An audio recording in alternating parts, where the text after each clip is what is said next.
Want to ring the bell? Ding, ding. That was my Rocky 3 Apollo Creed. Oh, that was a Rocky 3 drop. Yeah. Want to ring the bell? Ding, ding. But wow. Speaking about throwing hands, what a difference a week makes. Whoa. We were literally just talking about, we were pre-gaming all these shows, and we even did a post-game wrap-up of Clash at the Castle, and then so much happened after the AEW pay-per-view that you're like, we can't talk about this all right now. We'll be up all night. I remember sitting there. I was just like 1 a.m. looking like crazy. And I was like, I moved it to my iPad at that point and just like, I can't stop watching this. Were you texting me that what was going on? Yeah. And I threw it on and immediately I was like, what? So yeah, we're going to bring it all up now. We have Dynamite going live, so you're not going to have to miss anything. We're going to be doing live. There's a commercial speak as we speak. And notice they're just showing MJF. They're showing everybody except the Bucks, Punk, and Hangman. They're not even showing him in the spot.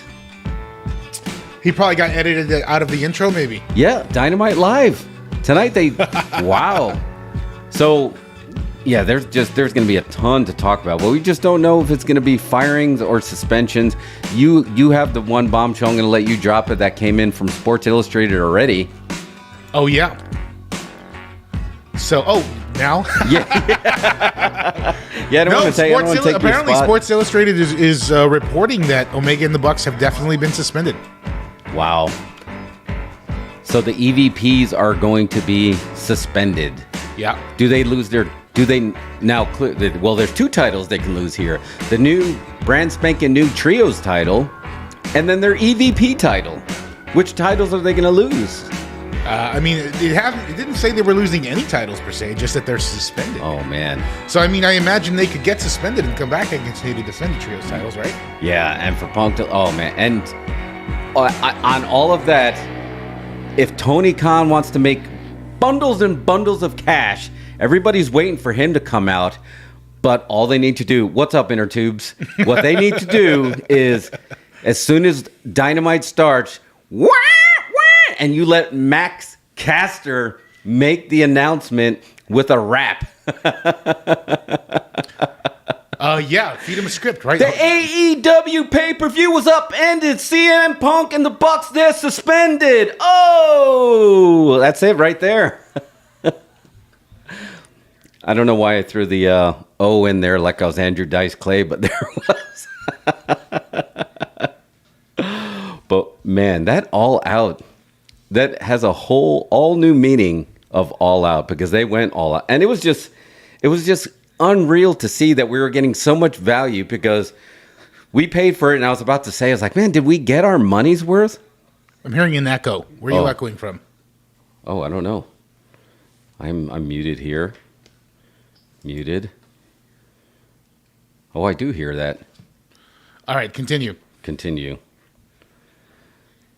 All right, yeah, so Tony Khan, JJ, thank you so much, and JJ is going to be out there. Also, anything we miss, he's going to be dropping live updates in the chat as we speak so we can get them hot off the presses, hot out the oven. But I don't know, man. So there's just so much, but if you're looking at it from a wrestling standpoint, let's start from the beginning, right? Apparently this goes way back. Oh, is it the Zoom? Is it Zoom?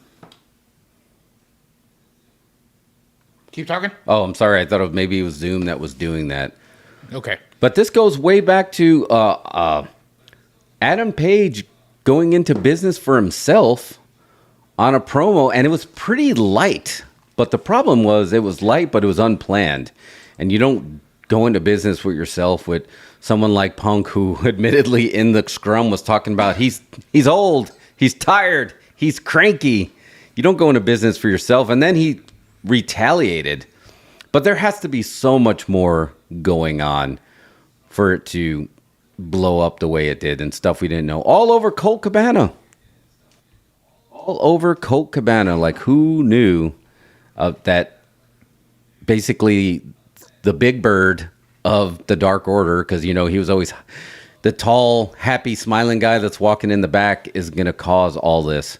And this all goes back to the stuff with CM Punk and WWE when they were getting sued from a podcast, from Colt Cabana's podcast. I mean, what happened with Colt Cabana's podcast? So remember when CM Punk walked out on WWE and he just left him. He left him. He's like, I'm tired of your BS. I'm out of here. He goes on. Him and Colt Cabana were still friends at the time, and CM Punk was silent for a long time. And then Punk went on on Colt Cabana's podcast and let it all air out. And it was to the point where, you know, he was disparaging the doctors. And I'm not saying he's right or wrong. I have my opinions, but it has nothing to do because I'm not in this. But he got sued by WWE. He's like, look, you went on this podcast, you broke your NDA, you're talking about our doctors, we're going to sue you, and we're going to still sue Colt Cabana. So then Punk was paying for all of Colt Cabana's legal bills while WWE was suing him. But then they said, oh, you don't need to pay for me anymore. So that's when he was talking about in the scrum. So it goes all the way back to that. Like, this is Punk walking out. Wait, why was Colt Cabana being sued? Because it was his podcast that CM Punk was disparaging WWE staff. Oh, he was sued by WWE. Yeah, WWE is the one that sued CM Punk and Colt Cabana. CM Punk paid for... Sorry. What's going on? Oh, phone all of a sudden ringing. It's 6:20. Let's call him. Let's Slack him. Let's hit him up on Teams. Let's text him. Anyway. Yeah, so WWE sued CM Punk, Colt Cabana, over disparaging their employees and their companies over this podcast. Why? So Punk walking out on the WWE back then, 2022, 10, 11 years later, it's still reverberating. That's making an impact. You know, I was listening to a lot of the WWE guys talking in the back, you know, the stuff that's just leaking out via like Twitter. And, you know, some of it's bullshit, but some of it's real. But some of it's bullshit. Which parts do you think are bullshit? Anybody who says they already know the answer of what's going to happen tonight. Other than Sports Illustrated, because... Well, Sports Illustrated got the scoop. Yeah, I think they got an actual scoop. Because Tony better stick to the actual press if this is... Because, you know, it's one thing that's not happening is nobody's doing the Scott Hall saying, I think this is a work. The WWE locker room is just like, wow, if this is the work, this is the best work we've ever seen. But there's a few guys, and I don't know... He was not quoted who said it, but it sounded like something one of the boys would say. Oh, there it was. What was that? No, I hear a constant echo. Sorry, I'm completely distracted right now. But continue. Yes, so one of the boys in the W is like, this is the best piece of business that AEW has ever done. And what Tony Khan does with that tonight is going to dictate the future of AEW. Is he the kind of guy, the kind of promoter that can take what they say in wrestling when you're going to take chicken shit and you're going to turn it into chicken salad. Because what does he do with this? I mean, he just sat there and his face. What do you think Vince would have did if that was happening? Vince might have stopped it right on the spot. He would have stopped the interview for sure. He would have just stopped it and said, "Everybody, get out." Can we just sidetrack for a minute and talk about how insane that interview was? The interview was unreal. I just couldn't keep your eyes. I watched the entire scrum, and I felt like then it leaked over to. Swerve in Our Glory. They were like I told you, the entire scrum, every segment was its own train wreck. Yeah, in its own way. Like, it was bad start to finish. And then he just kept, you know, complimenting Tony Storm, and she's just, oh, thank you. And like, because at that point you got to realize the wrestlers coming up to the stage know what's happening. Mike, who's going to be on the show later and give his perspective, sent the link of Chris Jericho. When he gave him the hug, he actually gave him the Iggy. He gave him the office and said, some shit come down. What's the Iggy? The Iggy is like giving the boys the office, like if you got a reverse, or giving some kind of sign, giving some kind of cue that it's something happened or it's time to do something. So he let him know that, hey, some shit went down. And you can read his lips. This is there was more people trying to see if Harry Styles spit on Chris Pine. I was trying to read Chris Jericho's lips. What did they think he said? They said, hey, They think Chris Jericho whispered in Tony Khan's ear, "Hey, some shit went down," and then he said, "Okay, can you go to my office?" So there's a clip of that's floating around there too. So it's going to be crazy, and we're 30 minutes away. What a rating spike we're going to get tonight for AEW Dynamite. Everybody's watching. Everybody's watching. Is this the most important night in AEW history right now? Hands down. Like, this is make or break, right? Because I was talking about this earlier. Right now, they're at the point where the audience could turn on them tonight. This could be like, can you imagine a scenario when the audience turns on AEW the way they turned on WWE in the past? They've had a love affair for the past 2 years, right? Yeah. But AEW is not prepared to deal with that. No. If the crowd starts whatting everybody and starts booing, do they got the fake piped in crowd noise ready? No. They have that button ready? No, I don't know. Yeah. I think that things could get nasty if tonight does not go smoothly. Is Tony Khan going to be able to handle that? Because there's one thing to say, I wish I can be a wrestler. There's another thing to be standing there and having thousands of people say something disparaging against you. And now it's going to be a little bit of a shoot because it's against your company. Is he going to be able to handle that? Is he going to be able to contain his passion or funnel his passion, transmute it into something that would actually be beneficial and give you some business? Because let's face it, now let's go through some of the shoots that in the modern era that we're aware of. Obviously, the biggest one that everybody knows is the Montreal Screwjob, right? That was pretty close to what we experienced yesterday, other than instead of seeing it in the ring, you saw it in front of the media. Vince was able to take that and create the Attitude Era. Now, that was 100% shoot. There's no, okay, Brett, I need you to spit in my eye, and then you're going to do this, and I'm going to let you punch me, but we're not going to let the camera show you. If there's no camera, and if there's no gimmick that's being able to show it, it's not a work. But Vince took that shoot, and he turned it into a work, and he made it, and if it wasn't for that, do they win the ratings war? Well, that's when he turned heel, was after because they realized that whole Brett screwed Brett didn't work, and he's like, okay, these people are going to boo me. I might as well lean into it. You're going to have to lean into it. Another good example of WWE taking chicken shit and turning it into chicken salad was the love affair with Edge, Lita, and Matt Hardy. That a lot of people, I don't know if a lot of people remember that, but that was a shoot. That was 100% a shoot. And what happened? And then they fired Matt Hardy. And this was like the early days of the internet. And he was able to get an internet uprising. Like if Twitter was around back then, it would have been done over Twitter. But he did it over his own webpage to the point where Vince had no choice but to hire him back and say, okay, we're going to do business. So Matt Hardy had to go do business with Edge, who had an affair with, I don't know if it was his fiance or a girlfriend. They were on the road together. They had an affair when Matt wasn't on the road, and then Matt got fired. So he had to do business with somebody who broke up his relationship. Now you look, he's happily married. He's got a couple of kids, and he's probably like, doesn't matter. Like he has great kids that, he turned it into his family, into his gimmick. It worked out for the best for him. But at the time, you don't know that that's what's going to happen. But that had a lot to do with all parties involved, which include Vince McMahon and Matt Hardy and Edge and Lita, willing to do business and take that shoot and turn it into a work, which will turn it into cash. And that's why tonight, what Tony Khan says is going to determine if he becomes the next WCW in the peak or if he becomes Impact in the downtime. I don't think they're going to go out of business, but you're going to go down or you're going to raise up to the next level. Ironically, a year later, after they raised up to another level by bringing CM Punk back. Almost a year and a month. Yeah, I don't know where that echo is coming from at all, dude. Keep talking. Keep talking, whoa, keep talking. It sounds like it's coming from upstairs. Oh! That's got to be it. Is it coming from upstairs? That's got to be. It's coming from inside the house. Yes. Deep cut. Hashtag when a stranger calls. Now the phone's going to ring.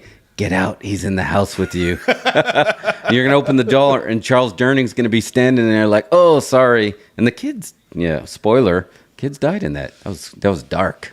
Dark. Yeah, When a Stranger Calls. So, but yeah, we're less than 30 minutes away. What is your perspective? Like, I have a whole entire perspective because look, this is not the first time that I've experienced in the 10 years that I was in the business that here's the scenario. Some of the boys found a money man in a territory and he's going to give us some money to run a show. And then we're going to start a company.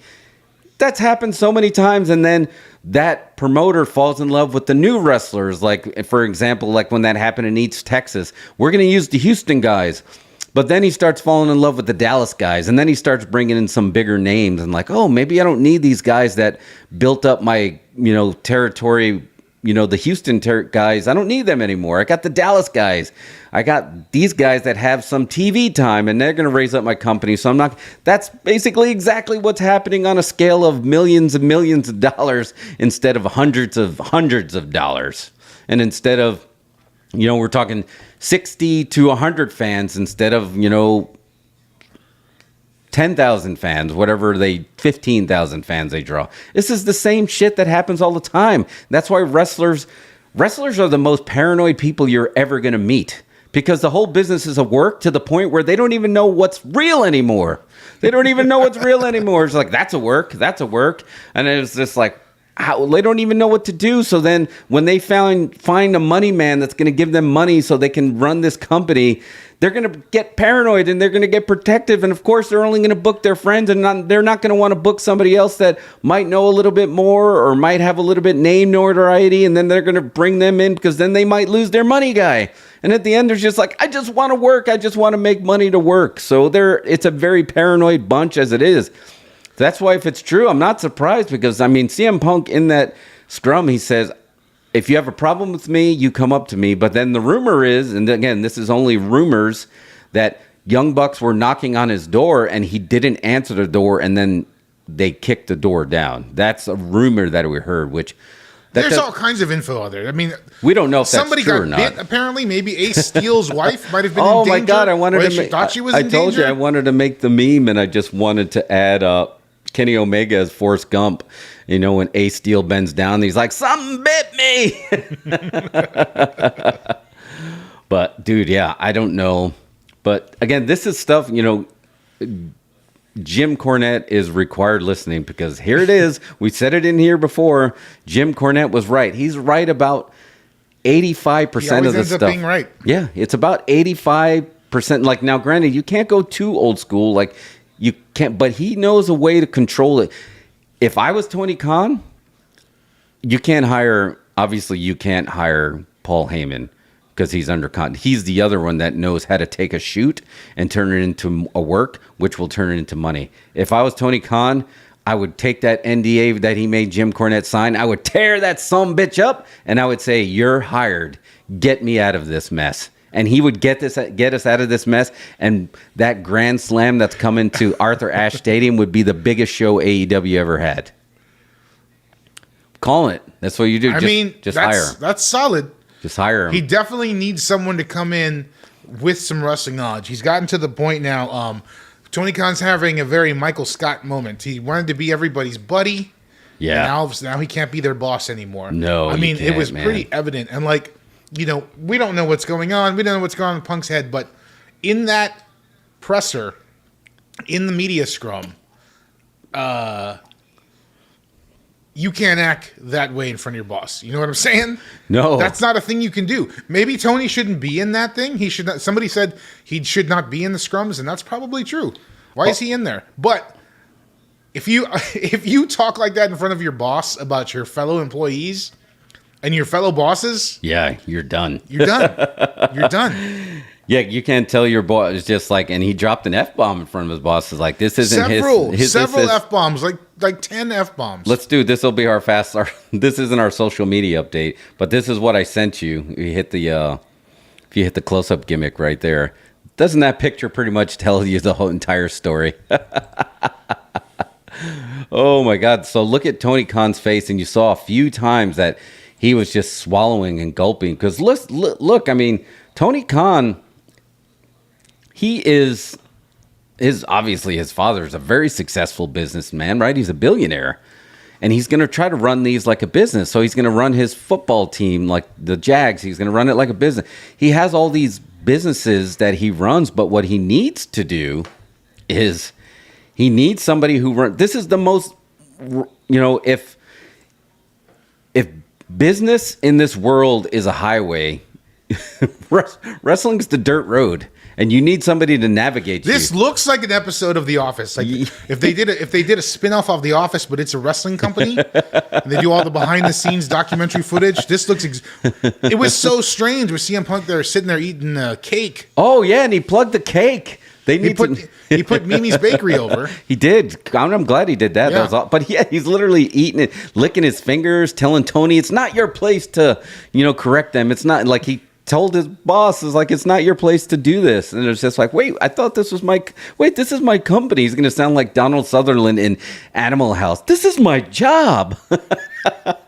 So of course you're going to do that. So yeah. He needs to go all Sidney Poitier, shoot to kill, go to Jim Cornette and say, what I need from you is to guide me through those mountains. And that mountains is professional wrestling business that started off as a carnival. And, a carnival is not a business, right? A carnival, the difference when you go to Six Flags and when you go to a carnival. So, we got our first update. I'm going to just keep on interrupting with JJ. He's going to be our correspondent tonight. CM Punk merch is on sale at tonight's AEW Dynamite.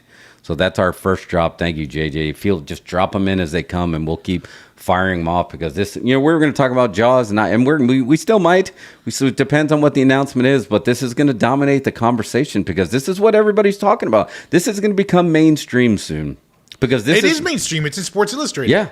But I mean, this is going to, everybody knows, a lot of people know about the Montreal screw job. I think this is going to be something that people are going to be talking about for years to come.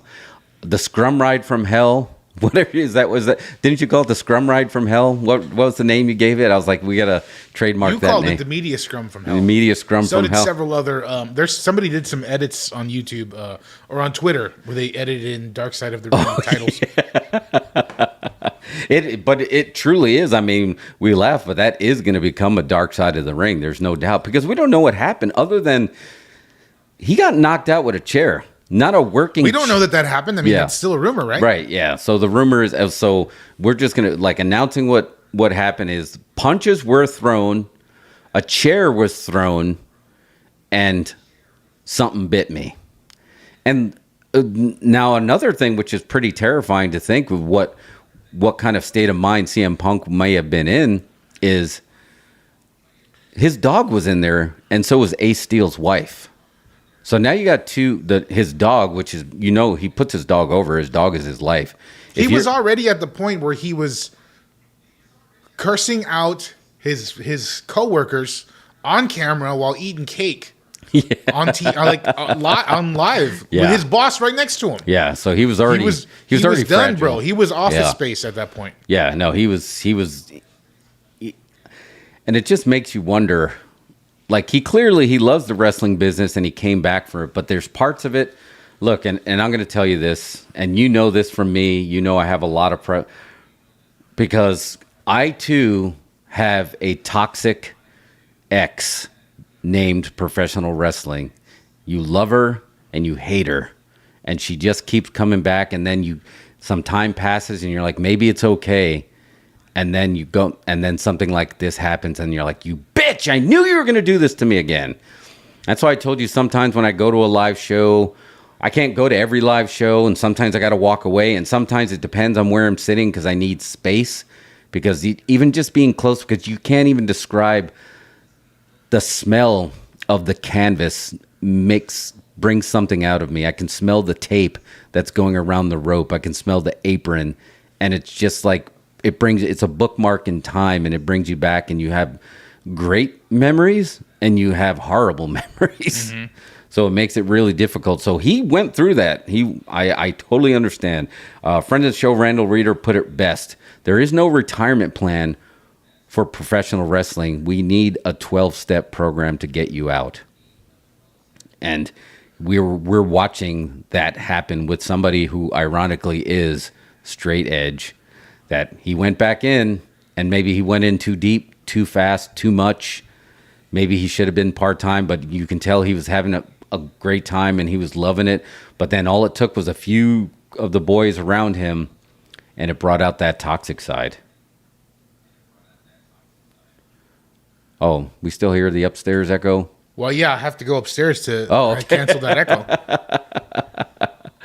So I don't know. We could. I don't know if we want to go right in, like just bump right up against the show at the top of the hour, or we can go like 10 more minutes and then we'll take a quick break and we'll let everybody out there watch the announcement live, and we'll watch it. We'll take a quick break, and then we'll just follow it as it goes along. We have it fired up here, but because I don't think. Yeah, because they do have some music, so I don't know if it would stop it actually having it live on air, right? No, well, we can't play it here. We'll get shut down. It would, right? We can't have it. Yeah, we can't stream it. You know, well, it is related, but Den of Nerds found a way around that, I think. So remind me to show you that. I watched his last She-Hulk watch-along, and I think he found a way that, and he didn't get knocked down. But then again, I don't. Do those guys? They have deals that I think they're allowed to do a little bit more than just every other streamer. Probably. Yeah, that's what I'm guessing. So, but I don't know. Real quick, let me take a quick break. Let me kill this echo here, so we can continue on without this, because I can hear it. Yeah, we'll be right back, and we're gonna be here all night covering this.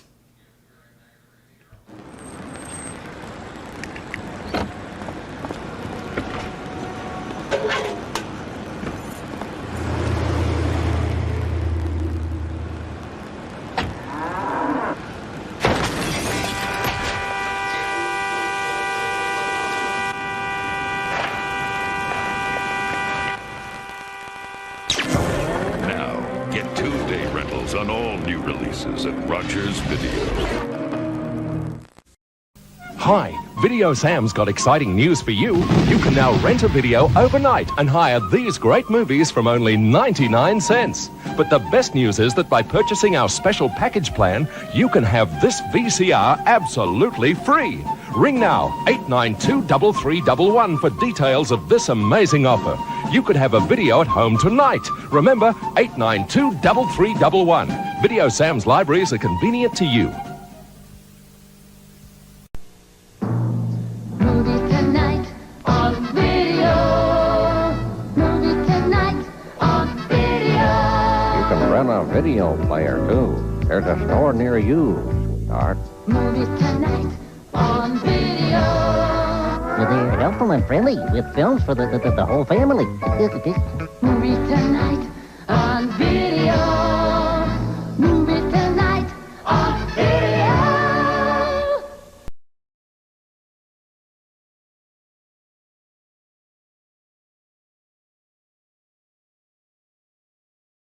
All right, you're back. Oh, we're back. All right. Yeah, I was just trying to catch up on some stuff that we're going to do, and sorry I leaked into our sponsorships. So we have reports that an AEW held a talent meeting before the show. Eddie Kingston made an announcement that said, people do not need to know inside baseball, which now again tells you that this is not a work. I did not think it was a work. Yeah. Like, I think people were hoping that it was a work.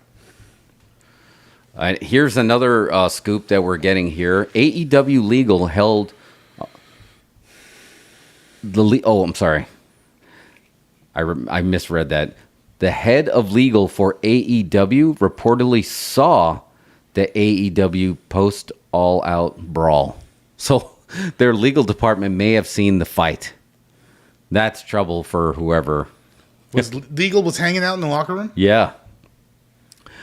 Here's another rumor. CM Punk reportedly injured in this melee, what Dave Meltzer of Wrestling Observer newsletter is calling No, I think a he was melee. injured in the match. Oh, okay. He was not injured in the fight. No, the rumor is he was injured in the match and that it's serious, like another serious injury. I mean, he was bleeding like crazy. Maybe he went all in. I don't know, man. He went all in and all out. He went all out and all out. I don't know.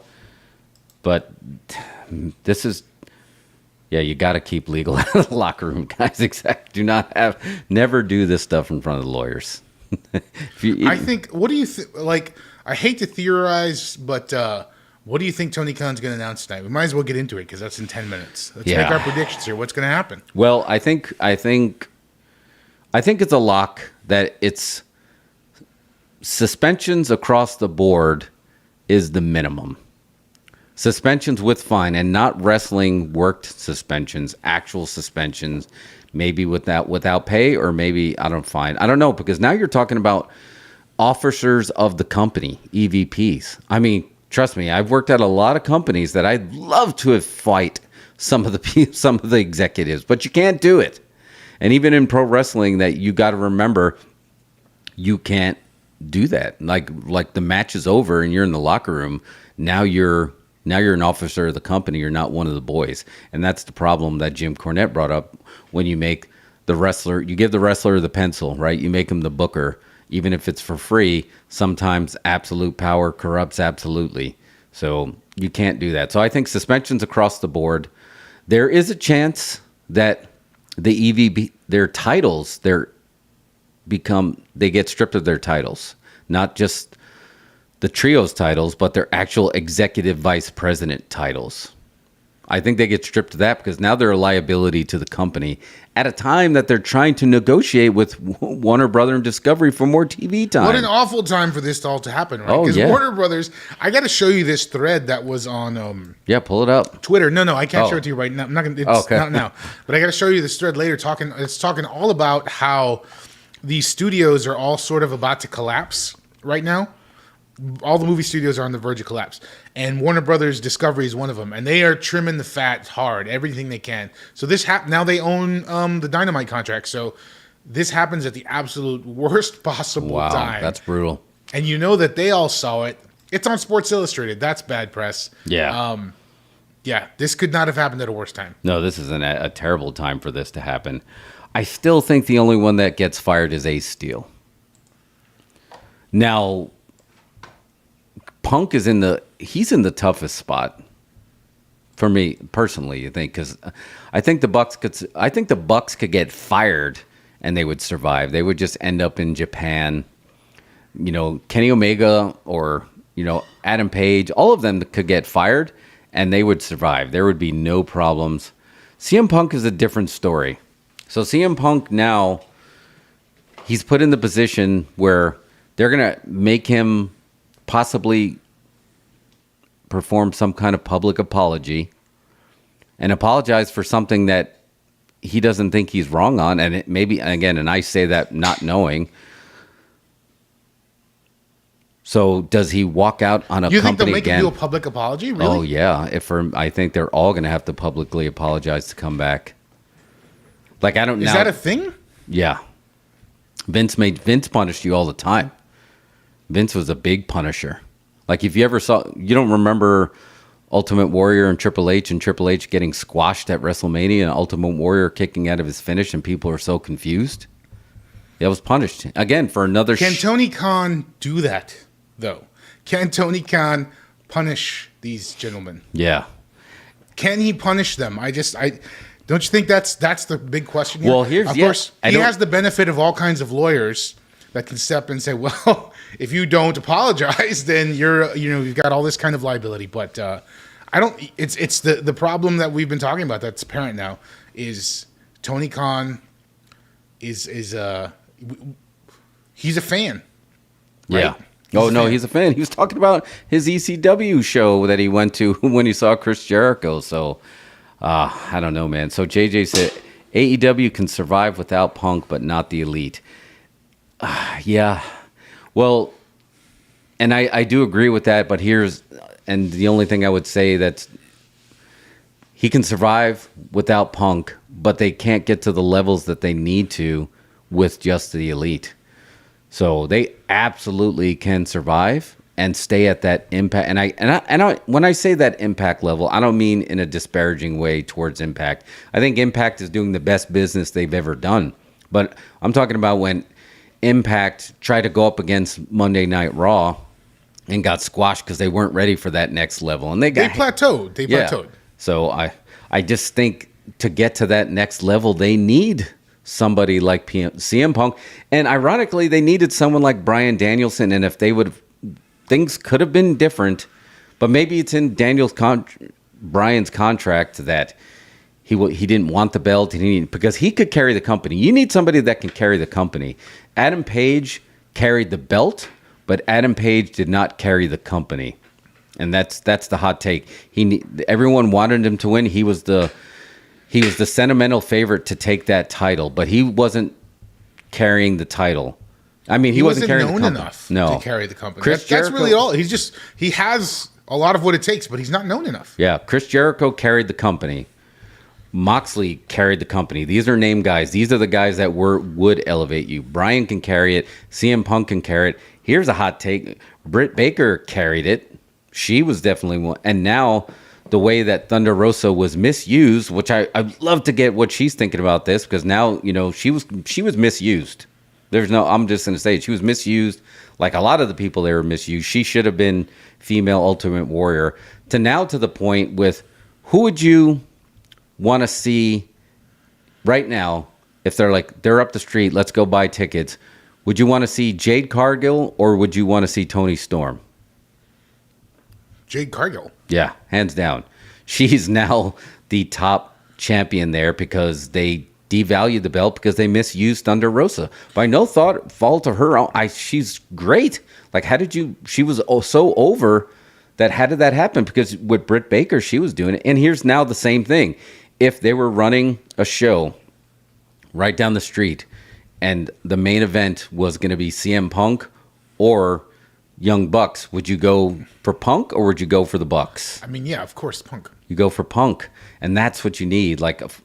But it's a very tricky situation because I don't know what's interweaved into their contract, what type of creative control, what kind of legal control, what kind of ownership that they have in there. So I don't want... straight up said, I'm running a company. Yeah, he did. That? I'm trying to run a business here. I'm trying to run this business. Yeah, he did. And then he shot on Target. Yeah, no. Come on, man. Target's a big company. Those stores pulling millions. Yeah, you couldn't manage a Target. Which I think was a deep cut shot at the Shane Douglas Ric Flair feud. Because remember Shane Douglas when he went to ECW, he did nothing but shoot on Ric Flair. And then when he left the business, Shane Douglas left the business, he ended up managing a Target, and then Ric Flair started shooting on him and just says, I'm the greatest of all time and you're managing a Target. So this is the second time Target got shots fired on Target. Leave Target out of it. They got great deals. Here, they got to let Podcat in. Oh yeah, let Podcat in. So man, it's going to be good, man. I am excited. JJ, and just to throw this out here too, I think the best move is to not fire anybody. And if anybody's going to get fired, it should be Ace Steele. And that sucks because I love that Rocky Balboa interview they did the week before where they got it all fired up. He did a great job. What's up, Podcat? Podcat was on our social media today, so check it out if you have not. Follow us along on TikTok, Twitter, Instagram. It's in the comments here. In the what do you call the description? But I don't want anybody to get fired. I want them to turn this. I don't want anybody to get fired either. Just squash it. Yeah. I think if here we got 5 minutes before this going. Let me book this. I'm Tony Khan, right? Yeah. This is what I'm doing. Lawyers and everybody else aside, I would just squash it all tonight with matches. We'd have Hangman and Punk rematch. Would have the Bucks and I guess it's Punk versus everybody. I guess Ace Steele maybe could have a match. Work him into something. I don't know who else got into it. But anyway, I would just do it all tonight as a show. Why not? That's what people want to see, right? And if they ignore it, the more they ignore it, the angrier the folks are going to get. Yeah. Well, I do agree that they need to take it on head on tonight, but I wouldn't want to. I would let it simmer a little bit, and I'd want people to want to see it a little bit more first. But it would be cool to at least have one person try it. What's up, Podcat? I'd love to see at least one person try to do a run-in and secure. Podcat demands social media presence. And she takes out the Dos Incredible sign. This is perfect timing. Podcat shooting on us as we're. So yeah, we're 4 minutes away But I would like to see like maybe some kind of run-ins. I don't know if we're going to hear from anybody tonight. A run-in of who? Well, if they were going to try to work it and like somebody's, Adam Page says, okay, I'm willing to do business. I'll do whatever I need to do to squash it. They don't squash it in the public eye. They kind of need to do like they started to do with MJF, and ironically, they dropped the ball. They did the one shoot interview, then you didn't see him again, and then he came back with the chip. And that's why it worked so well that people in Chicago were chanting MJF. They need to do something like that, but we got to find out if it's still in shoot mode or if it's going into work mode. But here's my prediction before we let go, and we're going to come back here with Mike, and we're going to go into it more on what the announcement is. MJF title over his head in Arthur Ashe Stadium at Grand Slam in front of his New York audience. And he becomes, like Chris Jericho said, he's so over as a heel that they're going to have no choice but to make him a babyface. But he needs to stay the exact same way. I think him getting the title is what's going to get him to stay. Otherwise, because guess what? He got called a prick in this too, right? So he just didn't throw hands with anybody. But he got called out, and if Punk was already in shoot mode, then it probably was a shoot that he thinks he's a prick. But before, I was like, MJF ain't doing nothing in 2024. Vince McMahon would make him mid-card, and he'd be running around the back of the locker room looking for the 24 title. Fast forward to 2022 with Triple H having the pencil. Now MJF has some options. Now he might get called in and have the same type of reaction that ironically Chris Jericho had when he jumped from WCW and went to WWE. That could happen with MJF, and that's all going to be determined on what happens with these announcements tonight, because MJF, whether you like it or not, he's in the mix because his money angle of him coming back got completely overshadowed by a shoot. And now he's going to go out there and have to shoot on why did you waste all that time on them when you need to be focusing on me? And we just kind of overshadowing the fact that MJF got a pop over CM Punk winning the title in his hometown. In Chicago. That happened. That's huge. And that would have been the story of the night. Yeah. And let's be honest, it was a so-so pay-per-view. Oh, no, yeah, I was struggling. Very much a so-so pay-per-view. Yeah, it was very... but had that been the closer, we'd at least gone home happy, and that would have been the talk of the next following week. Yeah. Well, let's see what happens. So we're 1 minute away, so I don't know if you want to we'll go into... we got something that we're going to throw up there on the screen so we can listen to the announcement, and then we'll come back. Are we ready to do that? I don't have. I've got it here on screen here. If you can tell. Oh, okay. Once can you see it or no? Mm-mm. Oh no, I can see I can see TBS. Yeah. Once we still got Big Bang Theory going. Oh God, talk about a shoot. So that's as soon as Big Bang Theory, I'll throw up the Be Right Back or something. You know what? I'm going to say this right. I'm going to shoot on Big Bang Theory. I hate that show. I've always hated that show. I hate Big Bang Theory too. I've always hated it. It's horrible. Like, yeah. Have you ever seen like when they pull out the laugh track? It's just creepy ass jokes. Oh man, yeah. I love her. I love her from The Flight Attendant. She's Kylie great. Cuoco? Yeah, I have no heat with any of that, but I hate the show. And you know what else I hate? 2.5 Men. I'm going to just shoot on sitcoms for this last 30 seconds. You hate CBS, apparently. Yes. You hate CBS Monday nights. It's okay. I got it. No, I feel you. I cannot stand Big Bang Theory. I do not get the appeal of this at all. No, because sitcoms died with Friends. That was probably the last sitcom. They had shows after that, but like it pivoted into Modern Family. That was the pivot. You can't do shows like this anymore. You can. It's just crappy. Like you said, they're just creepy sexual innuendo jokes more than it is actual comedy. You know, it's all kind of like that underground Friends script that was floating around that Joey was a serial I don't know say the word, but yeah. He was a surpriser. All right, looks like it's coming on. All right, here we go. All right, JJ, here we go. And we'll see you on the other side. Hold on. Let me just get the guys going. Okay, so Adam Page is not, and he is not cut out of the opening segment, and everybody else is. That's our first scoop. And Toni Storm made the opening cut, and she was the last one to show. Here we go. Looks like we got. Do you have that what the F's gonna happen bumper sticker thumbnail that you have? Yeah.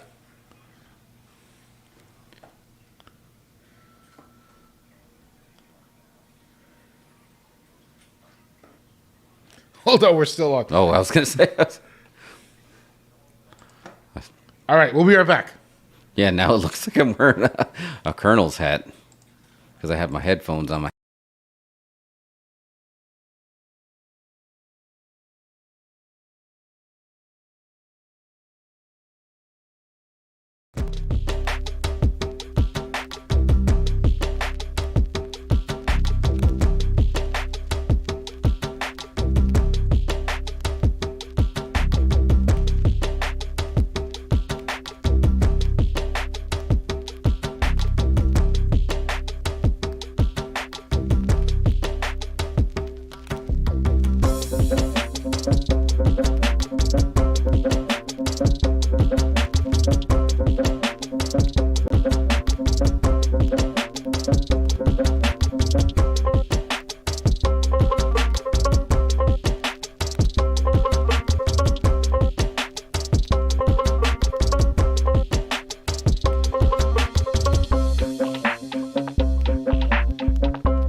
Okay, you all set? Yep. That was a lot. That was a lot to ingest. Woo, man. We'll do the Damian Priest up the.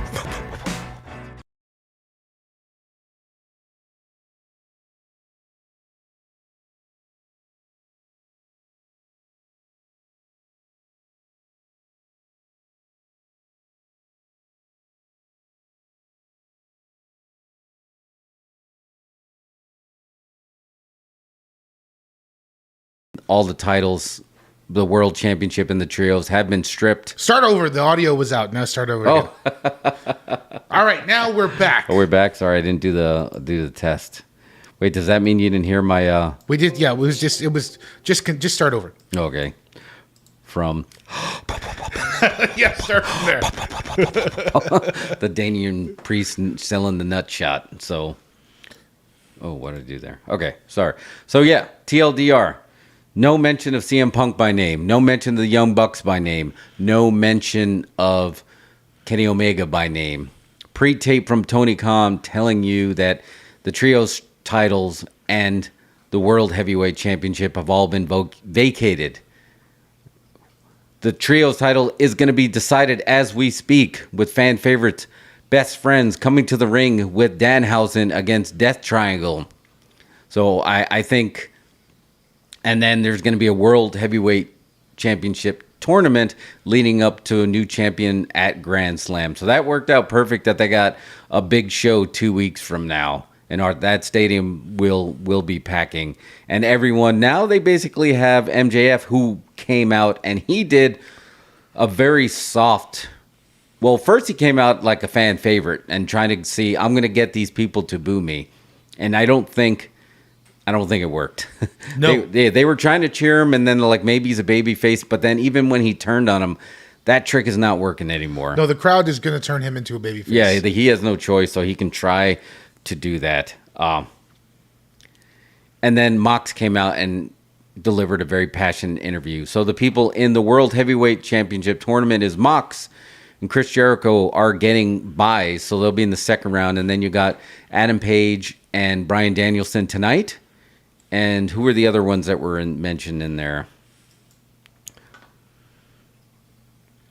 It's a smaller tournament, but it looks like it's gonna culminate at Grand Slam. At Grand Slam. So, and now you have MJF, who has the chip, and he's gonna basically use that as money in the bank, and he can cash in that chip in Arthur Ashe Stadium, which is gonna be the promise of what he's gonna do. So the story maintains intact. Yeah. You still have no idea what's happening for a first shoot. No suspensions have officially been announced other than what you said from Sports Illustrated. JJ, can the trios title be called a world title if it's only been one defended in the U.S.? And the answer is no. And they've always made this, that's why the Universal Championship was very, very presumptuous.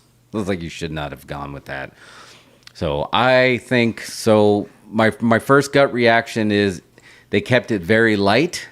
They kept the shoot aspects out of it, and he played it safe. He did not play it risky at all. He treated it like you would expect a corporation to deal with the kind of mess where he swept a lot of it under the rug and just went to, we're just going to love wrestling, and we're just going to show you wrestling, and we're going to get these passionate guys that love wrestling, and we're going to get them in there, and they're not really going to address it. So the elephant in the room was not addressed. They still have a lot of people they can book. Yeah. 'Cause so far, like, what are we, 30 minutes in? So far, it's been a great show. Yep. And this, the matches they've got lined up looks like a great show. Oh, this show? Yeah, no, this is a heavy fan favorite wrestling show. They were going to give the fans what you want. He has the Best Friends has to get this trios title. They have to. I mean, you think about it this way: they never got a run. They never got a tag run. Lucha Bros got a tag run.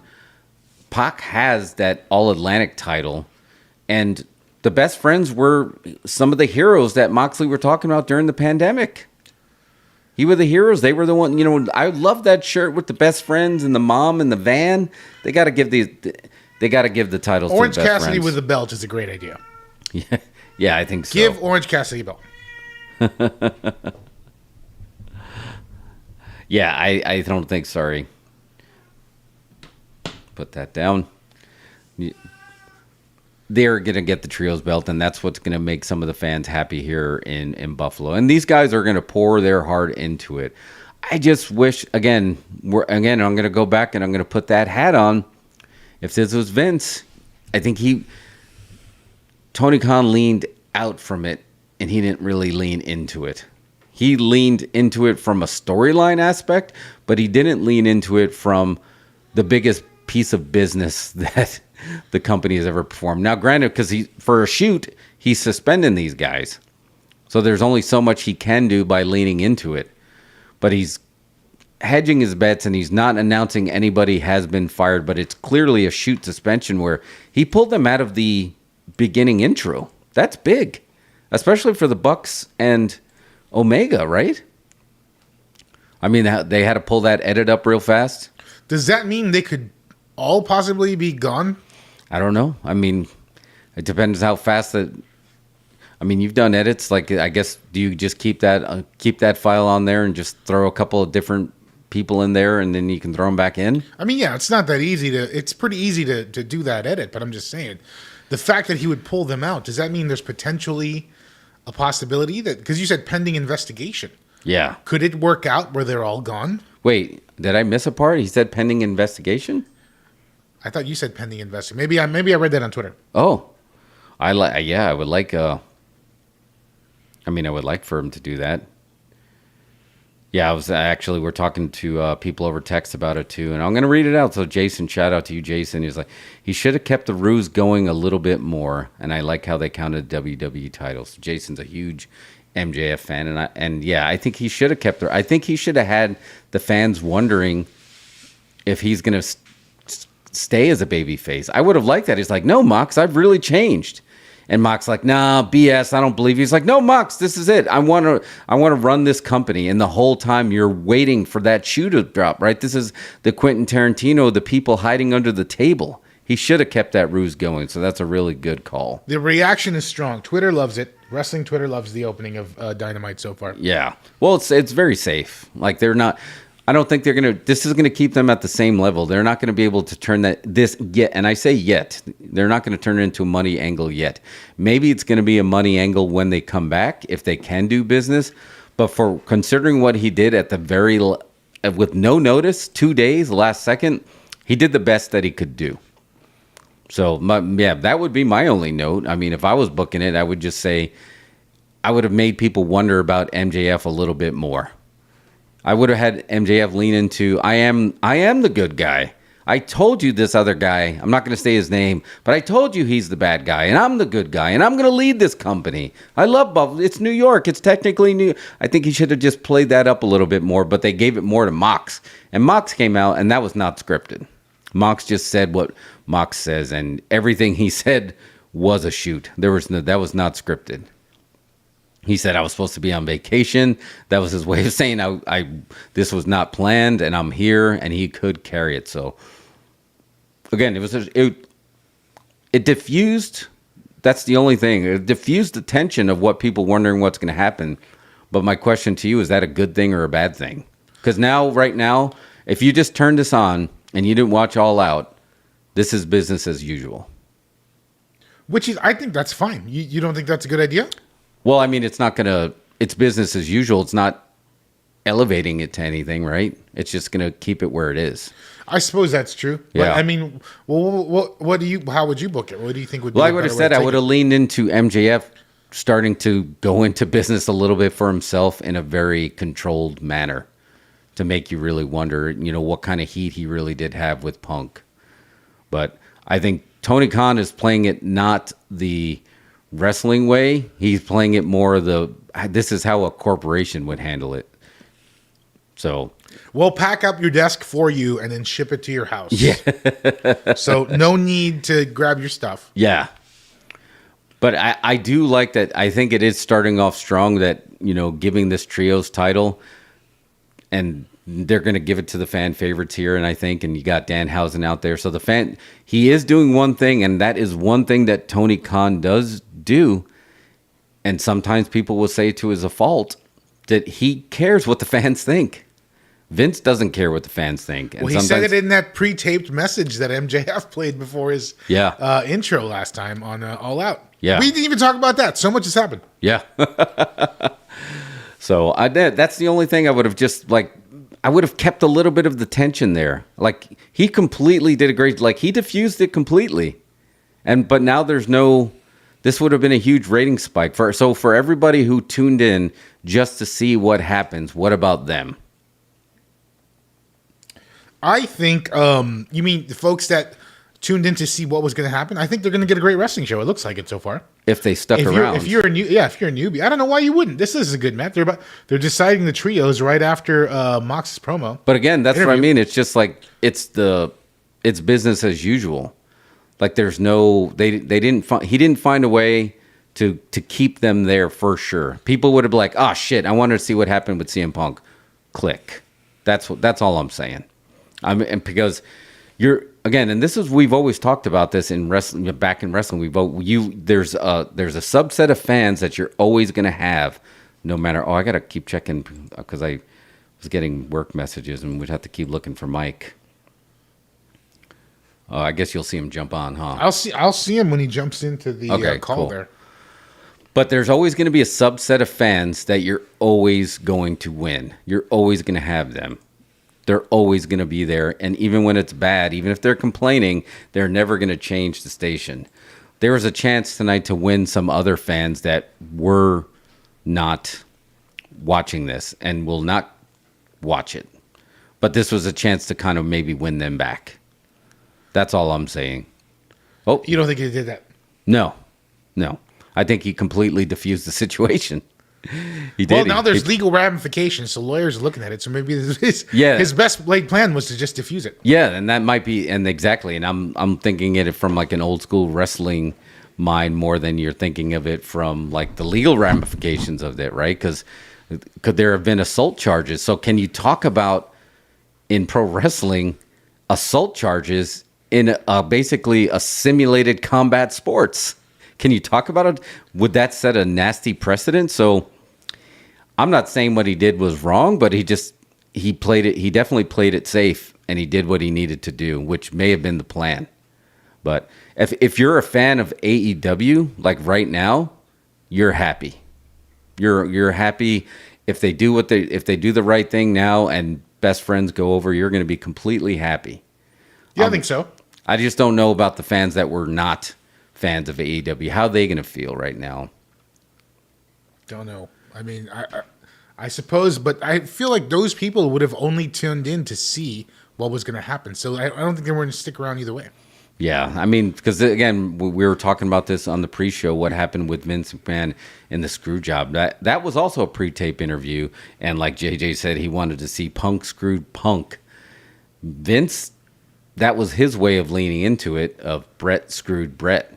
Like, right now, wouldn't you like to see what Tony Khan, like he gave you the company line, and you're gonna have a great night of wrestling, and it's gonna be great, and it is. I'm not saying it is, but wouldn't you still want to see a one-on-one interview with Tony Khan on how he really feels on what happened after sitting there? And that's what Vince did. Vince said Brett screwed Brett, and he determined the direction of his company and turned it into the Attitude Era. So I'm not saying that you would make the whole 2 hours about that, but nobody outside of the fans of AEW are going to be talking about anything that Tony Khan said, which is good in a way because we don't ever want him to become a character, but in a way you kind of wanted him to at least address it, and he didn't even say it by name. He played it super safe, and again, that could be legal, that could be corporate, but again, you're gonna be very happy for like the wrestling show. But I am curious about like what Mike thinks. I'm not disappointed by any stretch, but I'm very. You kind of sound disappointed. No, not disappointed is not the right word, but I wanted something. I wanted something more from this. Like, I'm already a fan of these guys. These guys in the ring and Mox, and also these guys bust their ass. You know, they work harder than they need to sometimes. Oh, might be wrong here.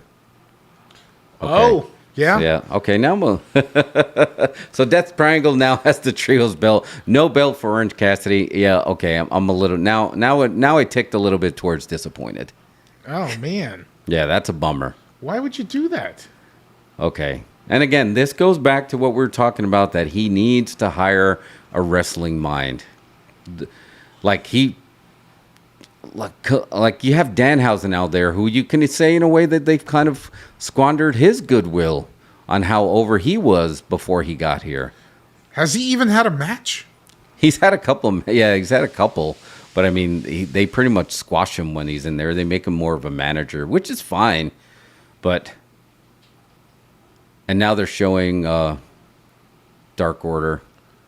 Yeah. All right. Yeah. So I don't want to get distracted, but yeah, I do, and I was only just like surprised that they didn't transmute it into something a little bit bigger.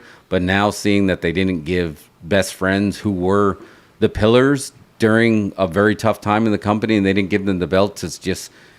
If you're saying you're doing it for the fans, was that really doing it for the fans? Don't get me wrong.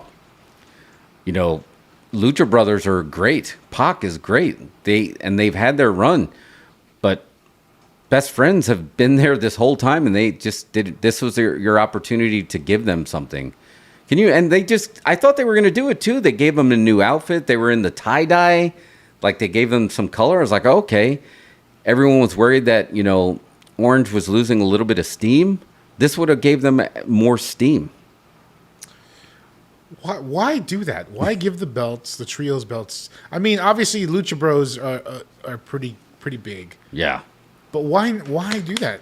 He had to know the fans would have wanted Best Friends to get it. Yeah. That was a mistake. That was a huge mistake. I don't know how Twitter is feeling about that. Did a fan turn on or something? No, a storm kicked on. Oh, that's rain? Yeah, it's rain. Storm's coming, Addy. You It's better bad. get home No, quick. it's really loud. I was going to say that. It sounded like a fan. I mean, I think folks really like Lucha Bros, so they're happy about it. It seems to be the overall vibe here is happy about Lucha Bros getting it. I do. I mean, I do like... I like Lucha Bros as well. It's weird Pac has two belts. I don't know. Yeah, but it was... If you were trying to diffuse the situation and then you were trying to get the fans happy, this wasn't the way. This was not the way, because now you're going to have a subset of fans that were going to be... You weren't going to have a subset of fans of the Lucha Brothers and Pac that were going to be upset because Pac had the belt. Lucha Brothers had, AAA belts. They had the AEW belts. They've had some of the best matches in AEW. They gotten their rub. They're stars. They don't need the belt. You're telling me the Best Friends don't need the belts? They need the belts.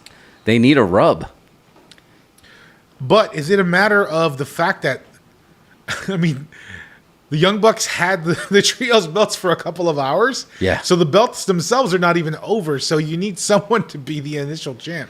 Could it be Best Friends? I understand. We love them, but if you think about Joe Average, not that much wrestling viewer. The Thai guy comedy gimmick. I don't know. With Orange Cassidy, I mean, Orange Cassidy has more mainstream appeal than he even has pro wrestling appeal.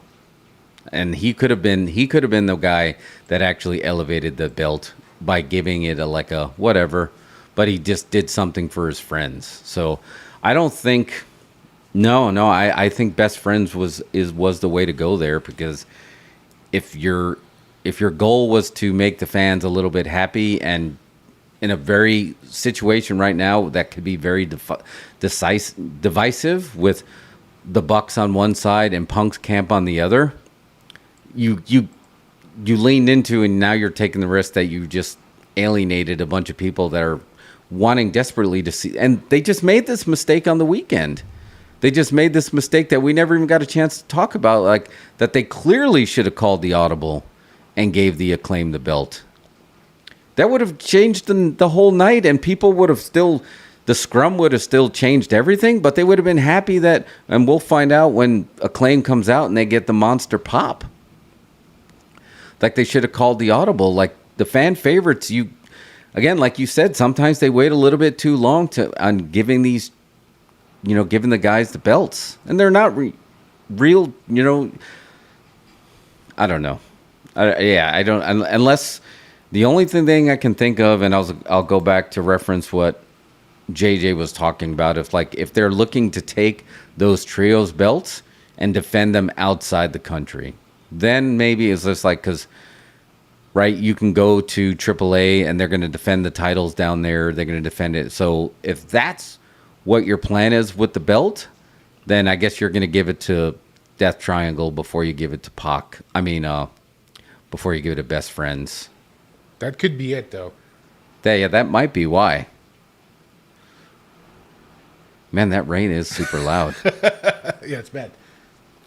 But yeah, nothing was addressed. I'm going to go through and dig here a little bit while it plays. So supposedly, let's go back to, there was a talent meeting that was held before the show.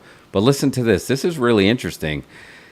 It took place after a Zoom call between CM Punk and Ace Steele. But the meeting for talent was led by Bryan Danielson, Chris Jericho, and Jon Moxley. And Perfect. Remember before the show, I was like, the guys that needed to carry the company, those are the three guys. Yeah. So those are the three guys. Those are the locker room leaders that you need to step up right now more than ever. Moxley did a phenomenal job, because what Moxley did out there, what MJF did, felt like, I have this idea, I'm going to try this. What Moxley did was like, I'm just going to go out there and say what I feel. So Moxley hit it out of the park.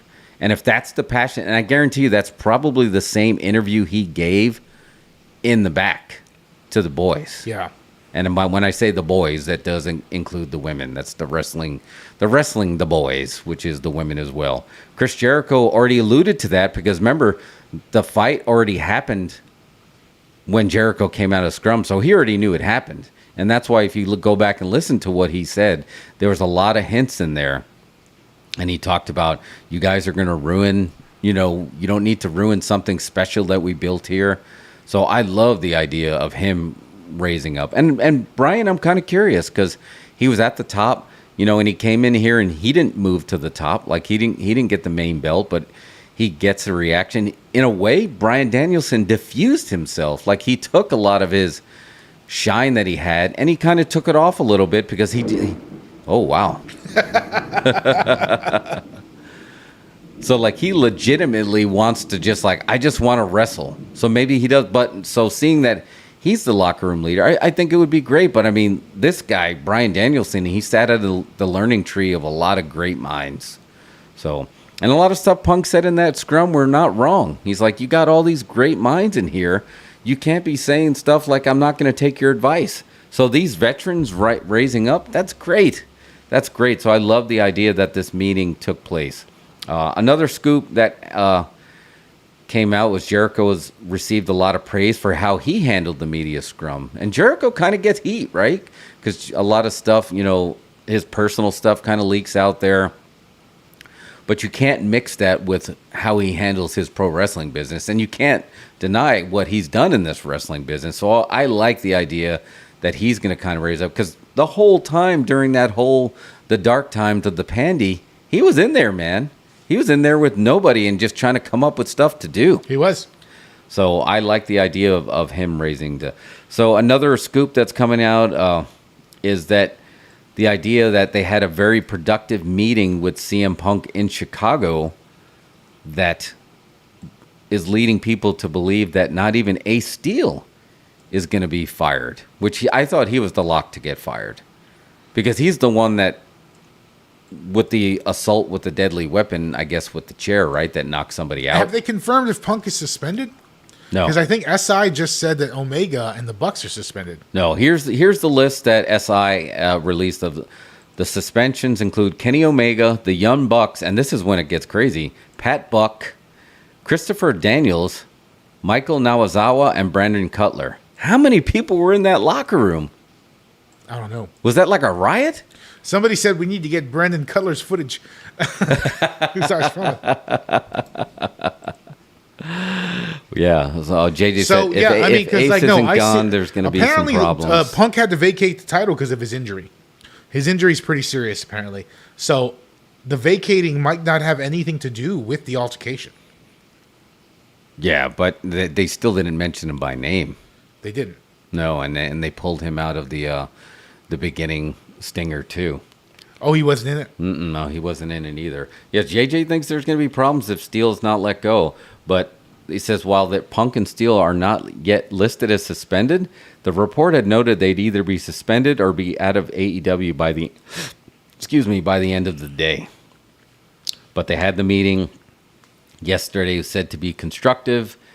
It's not yet clear what that means, but the report says that Steele was suspended and that this is being seen as a sign he won't be fired. And this is coming from a site that I've been going to for years and years, 411mania.com. I want to give them a shout out. This is where I go for the source. And they have a lot of good sources on there, and they refresh fresh by the moment. So do you think Ace Steele needs to be fired? I mean, he can't confirm what he did. Like, I can't say who should be fired at this point. So we don't know. We don't know who did what. We've only heard from the internet.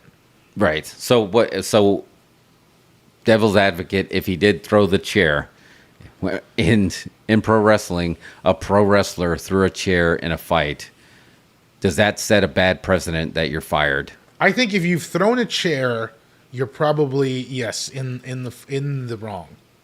If you're throwing chairs, you're in the wrong. Like, I feel like you can justify physical contact. You can justify punches, especially if somebody's in your personal space. You know what I mean? Right. If you're face to face with somebody and maybe you pie face them or whatever, I feel like that can be justified. But I think throwing a chair crosses the line. Maybe not for the wrestling community, but for, the HR department at Warner Discovery.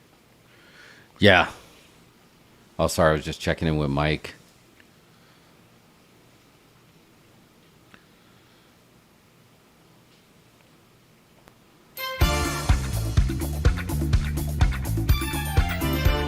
Well, here's my snack time.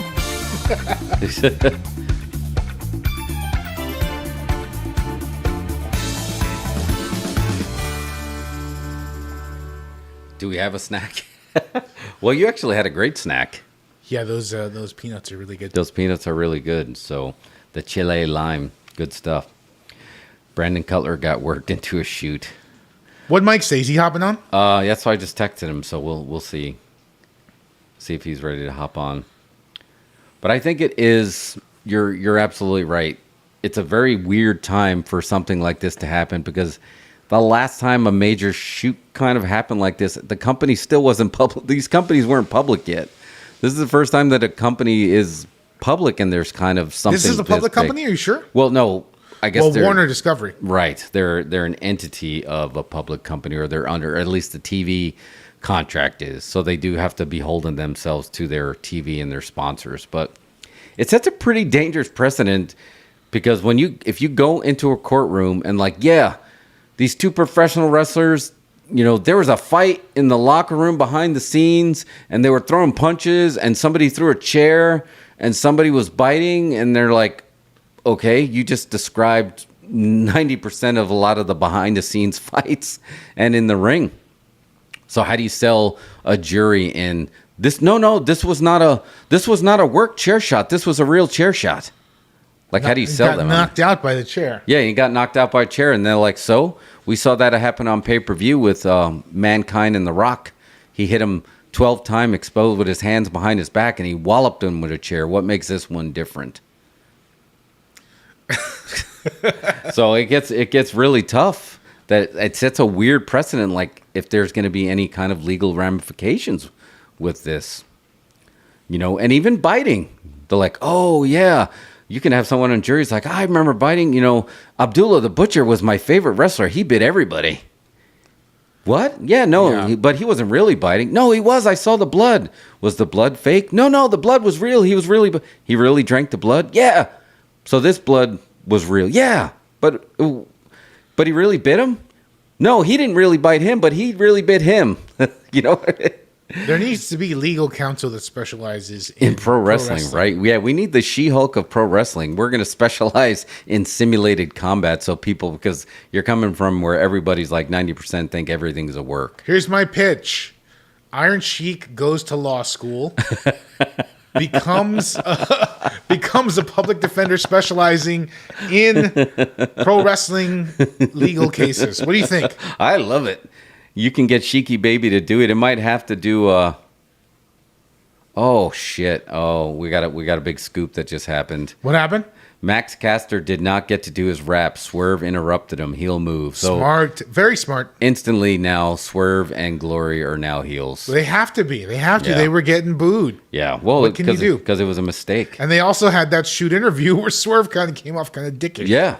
Yeah, it didn't work either. So there was already some tension in the air. But jumping back to your idea, Iron Sheik, I'd like to see it animated because Sheiky Baby can't do it anymore. But Sheiky Baby can do it. He's doing it on Twitter.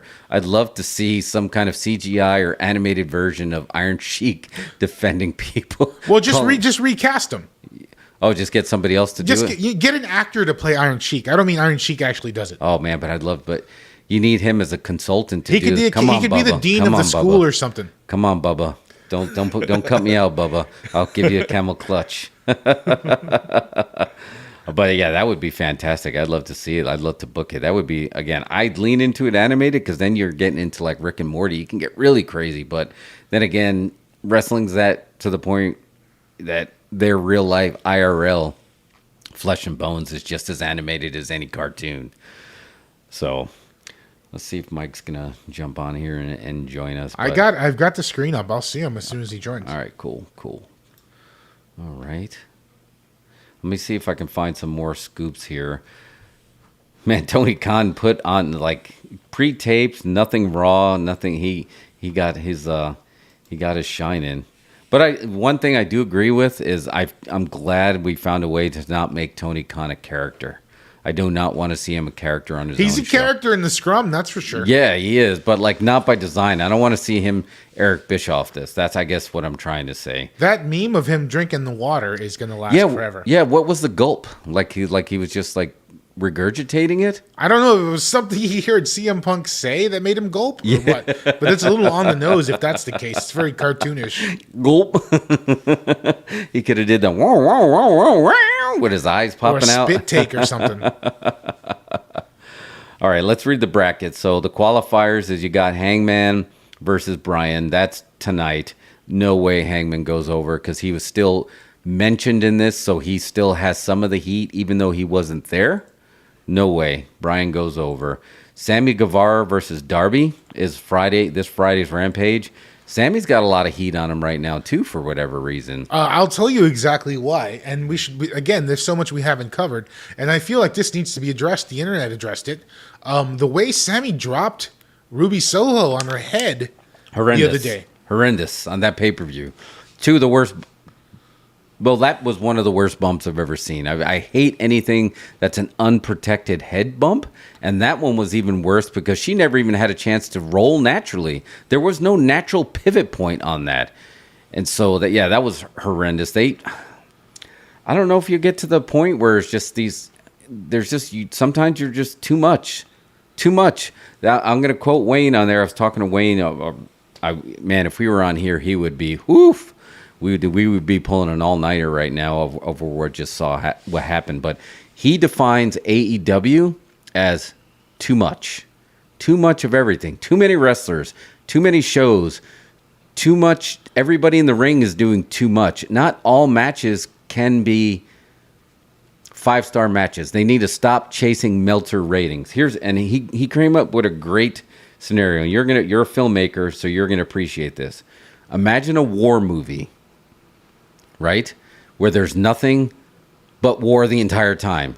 There's no quiet moments. There's no quiet contemplation of a soldier talking to another soldier. There's no moment where a soldier is trying to save another soldier. It's just nothing but boom, boom, boom, boom, boom, boom, boom, boom the entire time. And he's not wrong in that sense where that happens a lot.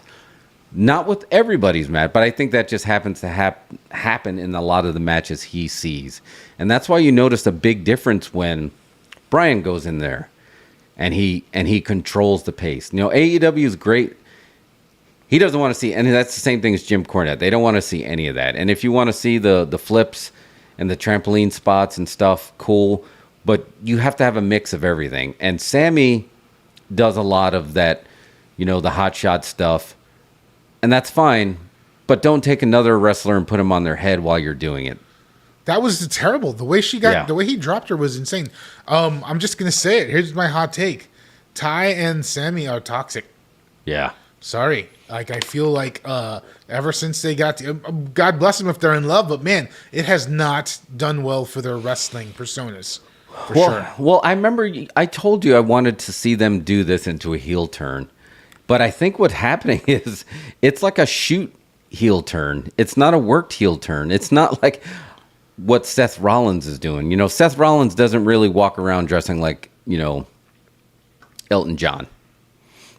But I don't know. I feel like it's like they realize they're just doing a lot of stuff to get reactions rather than get good heat. There's good heat, there's bad heat, there's channel changing heat. And that runs the risk of getting the channel changing heat. So you got to be really careful. And yeah, I jumped out of my chair for that one. And then the finish Ty was breaks her nose. She breaks her nose. You heard it. Oh, it was so loud. Yeah. That was bad, man. So I'm curious. I don't think Sammy gets to advance for that. Maybe he's not. These are all young guys. These are all young guys that they need people like Jericho can't do it all by himself. They need more guys in there to help control a lot of the madness. So who gets the title? I think for my druthers, there's nothing you can do. And the only reason I would say not Mox is just because he had it, and you just had it, and then you give it to him again. It feels too worked, if that makes any sense. That he got it. Oh, crap. Something real happened. Okay, put it back on Mox. Don't get me wrong. Mox is the heart and soul of that company, and he should be run, and he can carry it. But why doesn't Brian want or need to get the belt? Why doesn't Brian get it? I feel like he's the choice here. I feel like he's definitely the choice, and then you move it on to, and even if he was working Mox, but here's the thing. Now I'm throwing the curveball in there, playing the devil's advocate to myself, but you're about to be in New York where MJF is going to get a pop. Does Brian get it, and then MJF comes out and cashes in his chip and then wins it? Heist of the Century, WrestleMania 31 style. Does that work? That could be a thing. Right? They can turn it into a 6-man tag, and when he comes out, that would be great, and you get a monster pop. And then if giving it to MJF, he's young, but I think if he has the right mentorship, he can get it. But man, he's still, when he did finally start slipping a little bit into the shoot type interviews, and he was talking about the biggest negotiation of the war of 2024, and then he called out Cody by name and hinted to Triple H, a real title and real wrestling fans. Are you going to reward? Is he going too much into a business of himself? Then why, if you hate this place so much, why do you want the belt? Oh, I'm going to just take it and leave it. I don't necessarily buy that. Shane Douglas did that, right? He won the NWA title, and he said, this title don't mean crap. And he threw it down, and he's like, the ECW is the only title that meant something. And it gave birth to ECW, but it really didn't do anything for the NWA title. So I don't know if I necessarily buy that. Then, Mike said he's coming in 5. Okay. All right. Then how do you see this going down? I feel like it has to be Daniel Bryan. He has not had it yet. Yeah. Maybe he gets a run though. I'd like him to get a run. One of the biggest regrets and now seeing how things turned out, I wish he didn't do it. I'm sorry. I wish Cody got a run with that belt. I think that was a mistake. And I think when Cody beats Roman for that belt, it's going to show how much of a mistake that really was. Because Cody stayed Cody and just went somewhere else, took his ball and played in another park, and showing, I'm not going to tell you how much I mean to this company. I'm going to show you how much I could mean to this company by elevating another company. And Cody was the best piece of business that WWE did in a long time. So I would not want the same thing to happen to Brian. I would like to see Brian get a run with the belt. I don't want it to be a heist of the century, but I could see it going in that direction, and I necessarily don't hate it. But I still want Bryan to have some kind of run and elevate some of these guys chasing the belt. But he just doesn't. He just seems like he just legitimately wants to wrestle. Then you got all these guys that you squandered that aren't over enough anymore. That should have been over. Like you freaking got Miro and you got Claudio, and these guys should also be in the discussion. And they're not even in the discussion. Yeah, they got too many people. Tony definitely signed too many folks at once. Yeah, and that's what, JJ, that's what I'm wondering. Does the winner of the title immediately lose to MJF? Well, that is the place to do it because it was in New York. And if it was in any other place, I would say no. But after everything that happened and he's getting cheered and in New York, I think the answer is yes. And then maybe I don't know how long that run has to be, but possibly, yeah, I could see that possibly working. He could break through to the mainstream in a way. I could see him being just totally with his, obnoxious behavior, things he says. Those could cross over. And think of compare it to compare it to the 80s. With the two most successful wrestling companies, WWF and NWA, employing two different strategies. Hogan was the monster babyface, getting fed monster heels that you probably never believed in. Flair was the heel that looked very beatable, and you started feeding him very credible opponents, and somehow he kept finding a way to keep that title. And then even if he lost it, he didn't lose it for very long, and he always found his way back to the top. He always rise to the top. What's more appealing to you now going back? Like at the time, you got it, right? You had Hogan toppling giants. But now, looking back, what's more appealing to you? A heel, a bunch of baby faces chasing a heel for the title, or an unbeatable John Cena-like babyface that no one can touch?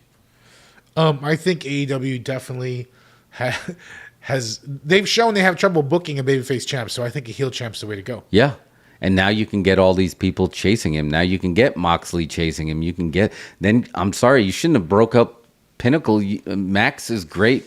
MJF is great by himself. But get people around him so you just... Man, it just will... Where it irritates you. It's like, nobody can take the belt off this guy. Well, he's got a new crew, right? He's got Stokely's crew. Yeah, Stokely's crew. Oh, Big Cass is perfect. You got a little New Morrissey. York... Yeah. He's perfect, right? He's good. If you turn MJF into Shawn Michaels, then Morrissey's his Diesel. If you turn MJF into Ric Flair, then Morrissey is all the horsemen in one. You just get this giant guy. What they were trying to do with when he was Big Cass and Enzo, when you had the little guy and the big guy, I think you can make it to the point where nobody wants to get that title off him, because you're going to pay when you want somebody. I want to see this guy get taken out. So what about Enzo? Bring Enzo back. Where's Enzo? Should he show up at Grand Slam? Will that get... Now, if you want to make sure that MJF is going to keep that heel heat, get Enzo. Doesn't he still have heel heat? Can he do the soft intro? No. That's owned by WWE. No, yeah. But if he was on MJF's crew. Yeah. Oh, man, can you imagine the heel heat that's going to get? Staten Island crew. Yeah, I like that. They got the Sopranos-looking guys in MJF in NXT, but it's a little bit too on the nose. But I like the idea of MJF, Enzo, and Morrissey in there together as like a New York crew. And they could be Jersey Shore Family Vacation. Yes, exactly. Yes, and that's their name. Cabs are here. Cabs are here. T-shirt time.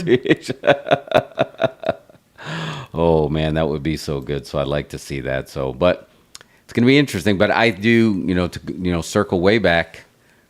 Bryan or MJF leave Grand Slam with the belt. Because that's got to be it. I don't. Mox doesn't even need. Mox could be the guy Mox could be the cleaner. Mox could be like almost the Andre the Giant. Like he's going to go in there and Make him the Undertaker type character where he just controls the locker room. Like, look, this locker room got out of control. This shit is never going to happen again. Anybody who's got a problem, you go to me, right? Everyone knew the Undertaker had the wrestler's court and Undertaker was the judge. I think Mox could have that energy and completely control that locker room. That's his role. Totally okay with it. Find a way to build these other guys back up that you wasted. And Jericho is always Jericho. Man, did Jericho... He just did his promo. Apparently, it's really good. Oh, man. The internet loves it. We'll watch it here shortly. Yeah, all right, cool. Yeah, I'd like to see that.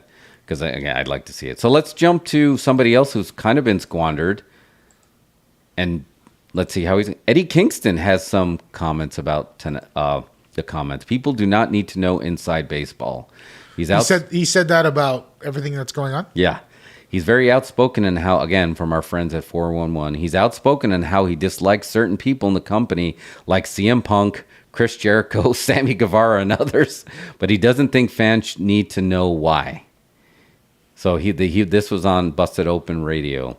Oh, yeah, I listened to that earlier. Yeah, but this past week he talked about his known issues with the likes of Punk. He also has he has issues with Brian, and they turned that into an angle. He has issues with Claudio. They had turned that into an angle. So he just seems like he has issues. Here's the hot take, though. You know who I want to see leave the company? Who's that? They need to get out of AEW immediately. Kingston's hair. Get that shit out of here. What was that? Yeah. He's looking a little ragged there. Needs a clean shave. Yeah, let's get rid of that. But I mean, I guess, is Kingston still in the doghouse? Because I would have loved to see him in this championship. He's suspended. He's shoot suspended because he was going to get in a fight with Sammy Guevara. Yeah, but he just had a match on Sunday, so that suspension is over. It must be, right? I'm just saying, so why wouldn't it be great if he was in this bracket? Oh, my God, yeah. Can you realize the pop? Is this dude shooting himself in the foot? Like, I feel like the crowd loves him. He's so over. But he can't catch a break. I swear, every time he's on TV, he loses. I'd like to see him like really lean into a heel and actually take the title off Wardlow. I think he's going to lose steam fast. Wardlow? Oh yeah, I think he's. I mean, there's only so many powerbomb symphonies you can see. And think about this: he did not defend the title at All Out. He was in a 6-man. AEW, like I said, we've said it multiple times, they have trouble booking their big men. Yeah, they've do. Got a lot of guys. They've got Miro, they've got Brian Cage, they've got Wardlow, doing nothing. Right. And even, I mean, it's still an issue with this TNT title that no one has been able to raise it to the level that first Cody and then Darby did. I mean, that was probably the two biggest runs, right? Yeah. Oh, well, Miro as well. But I think by the time Miro got it, I thought it was beneath him. Yeah. You know, at that point. And I'll say it again. That title needs to go to Eddie Kingston. I think Eddie Kingston could raise the value of that title, really infinitely, put it over as something special to be beloved, something important. I think he could do that infinitely. I just don't know. It seems like, and I heard the interview on Busted Open. It seems like he's got a lot of issues putting his foot in his mouth and rubs people the wrong way. He even straight up said he does not have many friends. You know. And again, and lean into that. I would love to see. Can you imagine how surprised people would be if he went over on Wardlow? Is it going to hurt Wardlow? Right? Because I mean, kinda. You think? I think it'll hurt Wardlow if Eddie Kingston goes over on him like that. How? I mean, Wardlow hasn't. I mean, he hasn't. Like you said, he hasn't really defended the title. No. But again, who is there for him to defend it from? Yeah.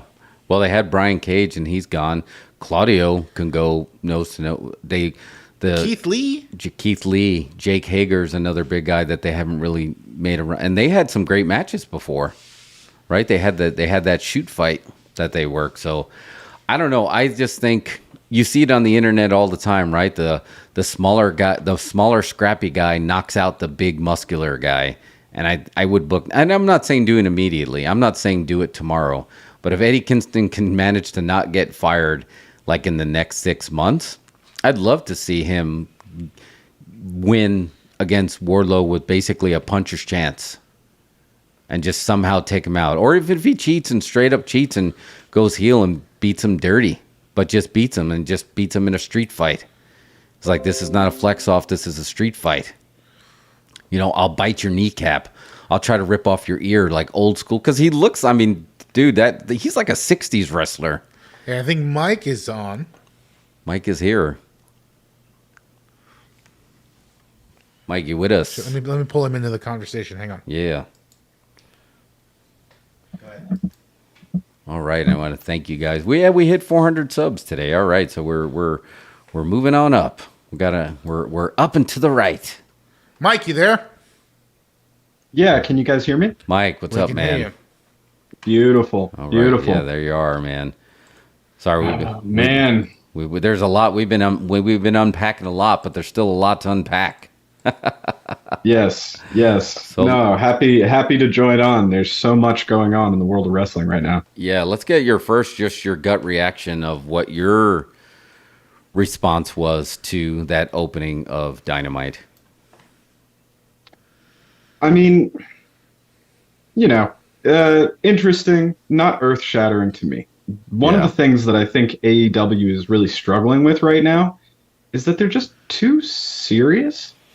And so when something like this happens, and then they kind of double down on the seriousness of it all, and they're like, "Oh no, this belt so meaningful, and like it's my whole life," and you have MJF coming back and doing the same kind of shtick again, like nothing earth shattering there. I would have loved it personally if they opened the show by turning MJF face on the back of all of this, and leveraged a little bit more of the reality of the situation into like what they're putting on the show. They're referencing it in back comments and like not directly addressing it. So right now, I've been following the show as you guys have been going, and it just kind of feels like to me like I'm at Thanksgiving dinner where like Uncle fucked the turkey last year and no one's talking about it, and just trying to keep it cool and like make it through. I feel that. I think he played it very, very safe. He didn't leverage it into any kind of business, and he's just like, we're great at wrestling. We're just going to give you wrestling. You know, this is MJF. You remember him, right? Yeah, this is what he's going to do. You know, the only one, and we haven't seen the Jericho interview, but Mox was the only one that went out there. He didn't even go out there with bullet points. He's like, I'm not even supposed to be here today. Right. I'm on vacation. So he's the only one that leaned into it a little bit. You know what? And MJF played it safe and did his little bit alluding to the WWE, except not alluding to Cody. He called him out by name, Cody, but none of them touched it. And to me, like I was telling Mario earlier, to me that reeks of a corporate mandate or a legal mandate that we don't know what's going to happen with this situation. So don't even bring it up. Don't even show them. Don't even reference it. Yeah, I mean the legal portion of it is definitely something that is real, but even without the legal ramifications, like pretty weak championship tournament bracket, pretty weak to just throw on 6 new guys into a trio championship. There's so many trios that you could have make an impression there.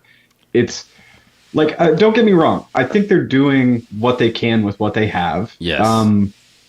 But it feels like they're putting out the fire. Yes. Like, to protect the fire from spreading, they're putting out the fire. And they're really risking putting out the fire in the heart of the audience as well. It's what happens, like, Kenny Omega comes back, Young Bucks come back, CM Punk comes back. Any of those guys are in the AEW ring. What are you thinking about? Right. Like, not to mention that Punk just went and proved MJF right backstage. That's why I love the notion of if you're not going to address it, you turn MJF face because of what heel did in the back, like what heel Punk did in the background. I don't know. Like, I think WWE would have handled it better. I think TNA handled it better when, Kurt Angle and Jeff Jarrett were passing around Kurt's wife. Yes. And so I guess I'm just looking for the wrestling in it. Yeah, it is, and you just nailed it. We were looking for the wrestling mind to book their way out of a shoot, where we got a corporate mind that booked their way out of a shoot.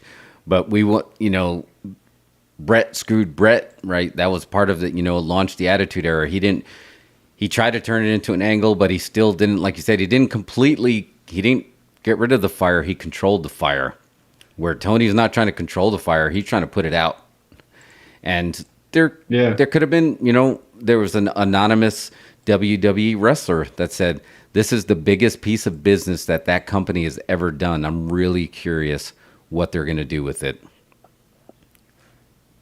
So, and time will tell. I mean, I think they have already moved. To me, it'll be business as usual. I don't even think they're going to address it next week. And is that a good thing? I don't know if that's a good thing, that they're not even going to bring it up next week. That means it's already over, it's out of mind, and maybe that's what Tony Khan wants. He might listen to us and like, what the hell are you talking about? Of course I don't want to bring it up. I don't want to remember this. I almost choked on my water. This guy's spitting muffins and spitting curses at my EVPs. I don't want to remember this ever again. But, the old Carney would be like, yeah, let's try to make this into an angle. Make some money. All right. So along those lines, I know you guys have been kind of exploring this issue and the surrounding things going on at AEW. How would you guys book this? I would have done. I was okay with. It would have opened with Tony Khan with me as well. I would have booked it with that, but it would have been a little bit more of a shoot interview, because, like I was telling Mario, there's a lot of casuals that were tuning in tonight that wanted to see what they said, and they're like, "Oh, they didn't even bring it up." And I think that runs the risk of they're going to change the channel, because you already they were already not watching wrestling anymore forever. I guess the perfect example is a lot of people came back to wrestling not only with the Brett screwed Brett, but they came back when Mick Foley went flying off the cage, because they got tired of the fake shit, and they saw something real happen. That was a physical event that was real that happened. Now you have the same thing where something real, well, it was physical, but we didn't see it. So I would have booked it where I would have had Tony Khan come out and address it head on. Like, this is a shoot interview. I'm in meetings with Punk right now. I had a decent meeting with him yesterday, but it's still yet to be determined if he's going to be suspended or fired. I suspended, these guys, the Bucks and Kenny Omega. I don't know why I keep forgetting his name. Kel Omega. They're the EVPs. I'm considering stripping them from their titles. As you know, not many of you know, but they helped found this company. And now they become a liability as officers of this company. And they blurred the line between, are you a performer of combat sports, even if it's simulated or not, or are you an officer of the company? You blurred the line. Now I have to consider taking you off the board. I would have still did all that. So now you still could have led into, I would have done the same thing where I would have had the title being determined at Grand Slam. That I totally agree with. Yeah. It would have been the presentation of it. That, like, they didn't even bring it up. Bring it up, address it, make this like a real shoot announcement of what's happening. And I do like your idea of turning MJF face. I would have leaned into that. I got to give credit to Jason Smith on that as well, too, because he's like, I wish he would have kept the ruse up a little bit longer. And I was like, shit, he should have kept that ruse up for weeks. And he should have had Mox says, nah, bullshit, man. You're a snake. I know you're a snake. He's like, no, Mox, no. I told you about Punk. I told you Punk was a punk. He was the bad guy. I was a good guy. You need to trust me. I've been in this company since day one. No, we've seen all your stuff. No, this changed everything. I saw the way I helped build this company too. And the whole time you're wondering, when is this going to drop? When is he going to turn? Is he really going to do that? I would have him in tag matches with Mox. I would have milked that to the very end. And then if he was going to turn, and then you could have got it to where if it's Mox versus someone or Brian versus someone, and then he's like, I just want the best champion for this company because I need to succeed here. I know I say I'm going to WWE in 2024, but I'm not. This is where I want to build this company. And then whoever goes on the title, and then he rips off his shirt and he cashes in the chip. Boom. And he's like, gotcha. And you milked it for like 3 weeks. That's what I would do. I love that. Solid. Yeah, Mario, what were you saying? No, I said that's solid booking. Yeah, dude. I mean, I probably, in that storyline, I would have MJF actually join the Blackpool Combat Club. He would get beat in, so it would be like 5 weeks. Yes, beat him all in. of the Blackpool Combat Club just coming in and leaving him a bloody mess week after week after week, and he refuses to drop his face act until right, like, and he proves it. He goes through the gauntlet. He earns his way in. And then he turns on them all and just takes all the belts and oh god, yeah. Oh, that would have been so good, and you could have culminated it. Of course at Grand Slam, but I would have even liked it Melchizedek, and that's when you bring in, his goons, and then Morrissey rips off his mask, and if you really want heat, and then you got the Enzo crew, and they're beating down the BCC. It's like, we got you, and we were doing this all along. Totally, man. That would have been fun. Yeah. So they just played it like they played Mario. it. Go ahead, Mario. Yeah. Oh, by the way, Darcy. Darcy gave the MJF I effing love you. So again, you see, there's the currency. He got currency when he came out there, and it's like, wow, he should have kept it going. I don't know that I would have known how to book this. Honestly, I've been so blown away by the last couple of days. I was just on the edge. We had to pause the show to watch what was going to happen and run the logo, just so we could see. I had no idea. I don't even know how to deal with the situation, and I've been glued to it since Sunday night, listening to every bit of possible information I could find on it. I wanted to be captivated by where they took the story here. Yeah, and it was because that actually is really interesting. I think I'm getting a little bit of lag from the call there. Sorry. Oh no, all good, dude. But I think that's really interesting because what that reminds me of is like the moon landing. And if AEW were to be booking this like the moon landing, what they would actually be doing is taking control of the media narrative. And they're not the ones getting impressions on their website or views on their videos as we all sit by the phone waiting for people to call us up and tell us the latest information, right? Like the way that we're getting information, it's all from third parties right now. So if like that is a booking angle to me, Mario, what you just said, because they could have strung us along exactly like Jeff started it out, where it's like, we're going to address this head on, but we may strip them. They may be suspended. Yeah. This may happen. And you build yourself a little bit of a buffer zone where you're not driving them away because they can judge the decisions that you're making, but you're taking control by providing the best news possible. Right from the source. I like that angle too. Yeah, right from the source, because there's just so much. This is ripe for speculation, and everybody's speculating on it. So when you're the one controlling the narrative, you have to do that by letting, hold on loosely, but don't let go, right? Will the viewers be satisfied if this is all they get? Are they going to have to address it more on the next show or soon on the internet?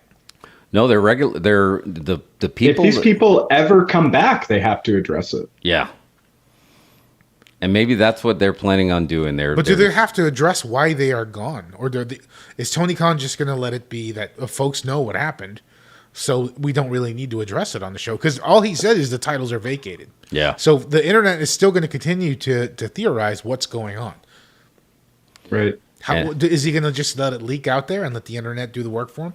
And, again, and this is why he needs to, Heyman, Cornette, those are the two minds that are still kind of in this business they would call him a mark over it, because he literally handled it like it was, like a real situation. Because in a way he has no choice, right? Because that's his company doing. He didn't carny this up at all. He didn't gimmick this up. He should have gimmicked it up a little bit.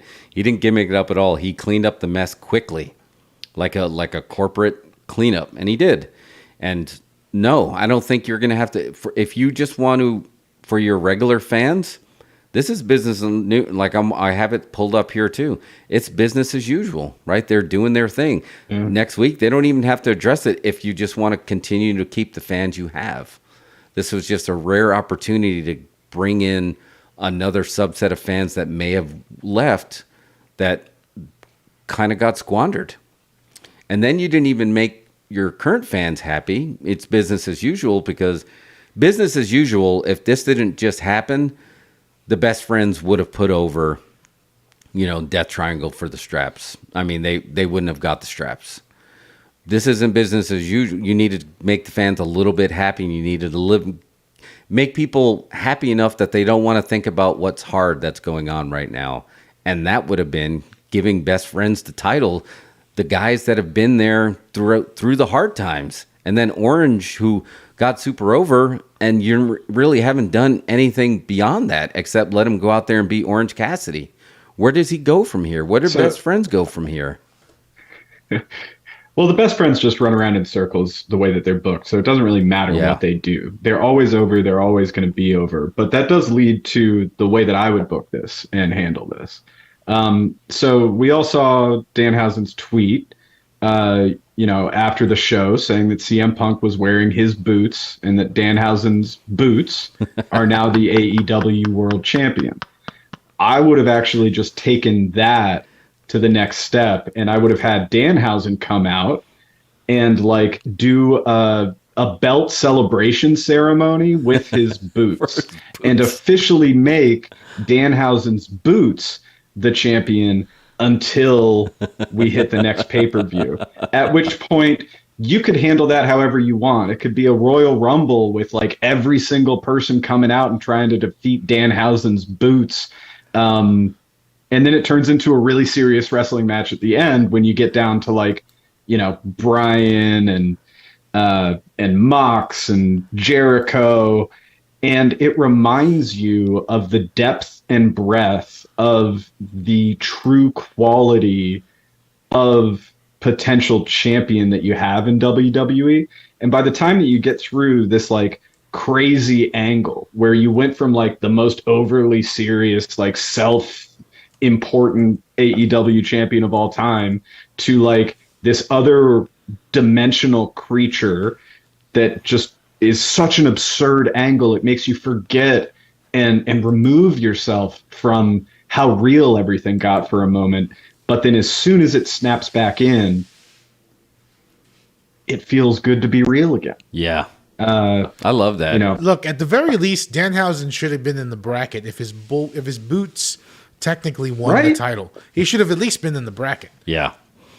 I think if he wasn't in the bracket, he should have came out and made a claim for that. Or at least... For sure. Yeah, definitely. Totally. Even if it's a side angle, even if he's not going to get in there, it's just my boots there. And maybe, and they been making such a big deal about the interim champion with the eye. He's I'll even take it as my boots are an interim champion, or maybe they have to do that. Just lean into that. Yeah, yeah. And then can you imagine if he starts selling boots and then the boots have belts on them?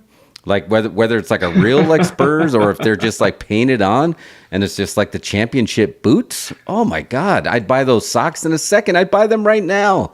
Championship boot socks. I want them.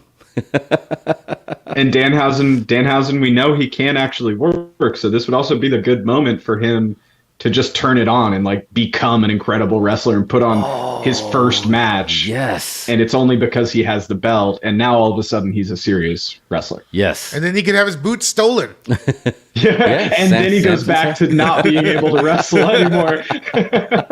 Right? He Samson's Harris's boots. His boots are his urn. Yeah. Oh, I love that. I think that's a really good. So business as usual, for sure, is how it's going for right now. I don't know next steps. Mike, I'm going to ask you, I asked Mario earlier, do you think anybody should have been fired for this?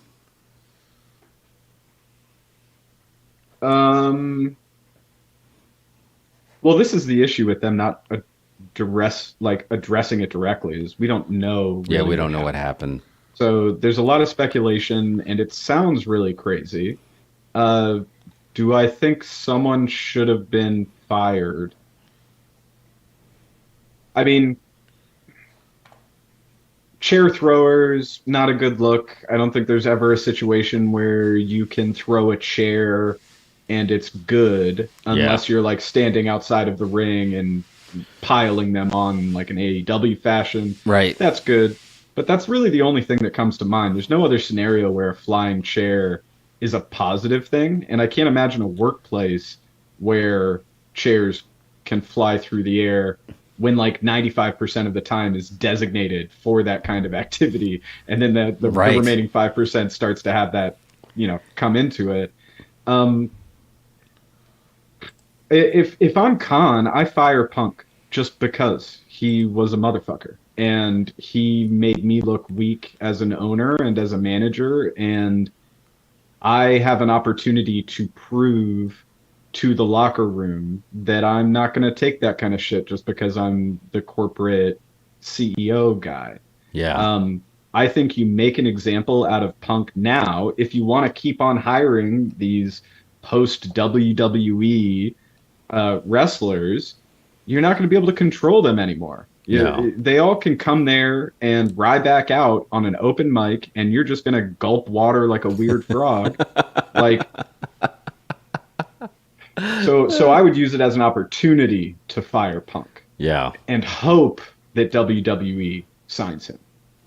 Oh, there was rumors of that. I don't.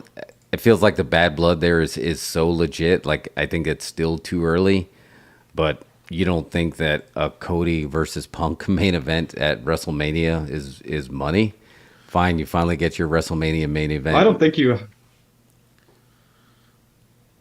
I don't think Punk is a main eventer. I think he's a trainer, because the stuff that he showed in that interview is the type of verbal abuse that trainers give to people to become WWE stars. Yeah.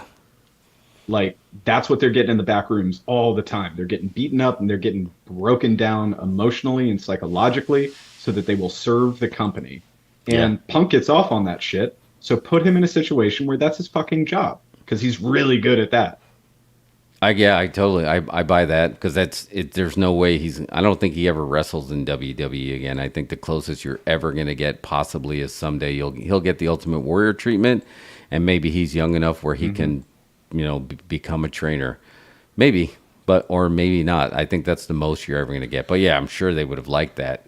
Like you said, best case scenario, fire him, and to serve as a warning, like, don't embarrass me, because Vince would have. I don't think it's going to be up necessarily to Tony now to fire him. I feel like Tony's got Warner Discovery above him, and they probably saw the scrum, and they're like, how can we work with this? How can we work with this person? You know what I mean? Yeah. It was just a bad display, and I wonder if CM Punk has lowered his stock now.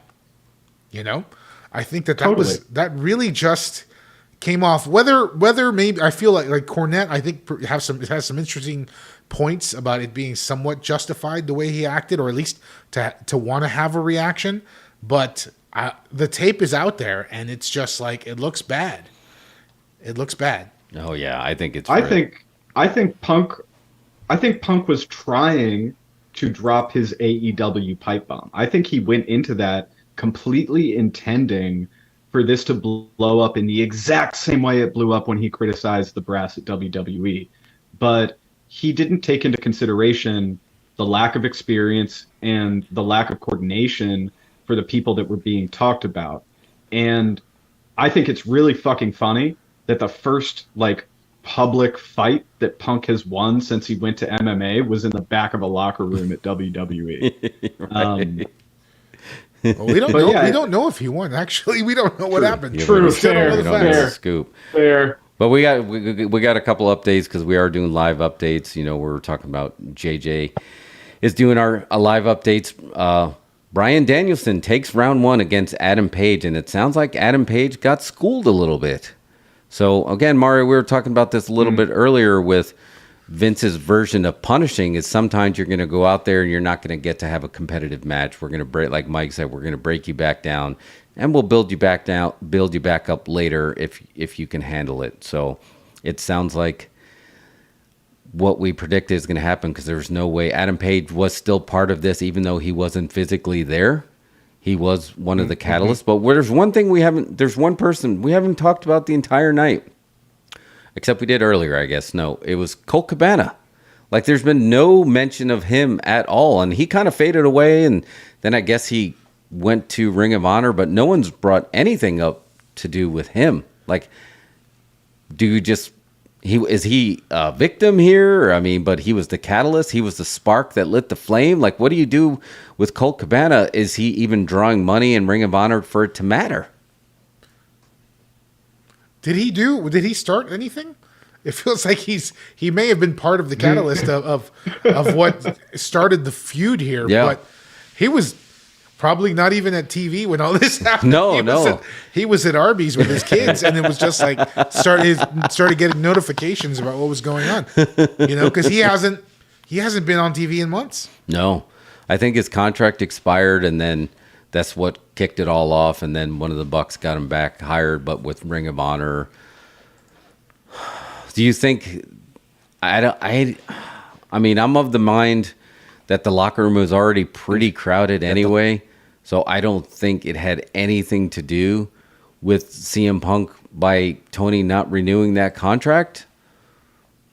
But maybe there's a little part of him, well, you know what? This guy, he's not really drawing any money. We didn't really do anything with him. We just let Marco Stunt and a few other guys go. Should I just let this go? And plus, he doesn't get along with the guy who's actually bringing in money now. I think that could have been one of the reasons, but it clearly wasn't the only reason. Yeah, how long though can Punk like rest on these laurels of I'm the guy bringing in the money? Because it feels like he really just shot himself in the foot as far as that being a value proposition you can tie to him. As far as Colt Cabana is concerned, I just feel bad for the guy, man. Like Punk comes off like I saw a good little meme that was like WWE's Toxic Attraction, had the three of them, said AEW's Toxic Attraction, had a little picture of Punk. And I think that that's really apt because he came off as kind of like a little bitch that just couldn't let go of one line somebody said 3 months ago, as if it was like an ex-girlfriend, and you really like got under his fingernails with that. Yeah. Just the way that he delivered his receipt for that for when he went off script and cut that promo on Adam Page, it just seemed really late. Like he could have addressed it a lot. We could have just he was waiting for this. Yeah, he could have addressed it on social media. He could have done an interview about it. Instead, 100%. He just waits 3 months and then does it. It's strange. Yeah, no, it was. I mean, it makes you wonder, though, right? Like, Punk seems like such a megalomaniac. Like, he comes off that way in these types of interviews that, there's two sides to every story. And this just feels, that situation, all in all, was probably extremely traumatic for Punk. Like, more traumatic for Colt Cabana, who ends up, like, apparently living with his mom or whatever, right? Like yeah. that was like comical that he's even talking about it. I know, and I found that line was a really weird line that he's just like, he shares a bank account with his mom. That's all you need to know about him. I was like, why? That didn't. It's like, how does that make him a bad person? Yeah. What if his mom's sick? Yeah, what if he's got to handle his mom's money? I thought that was the. So petty. Yeah, that was a little out of left field. Well, I'm gonna read. We've been talking about all the negatives, here's a positive spin that came out of this, and it involves Kenny Omega. And again, this is also another allegedly, not necessarily true.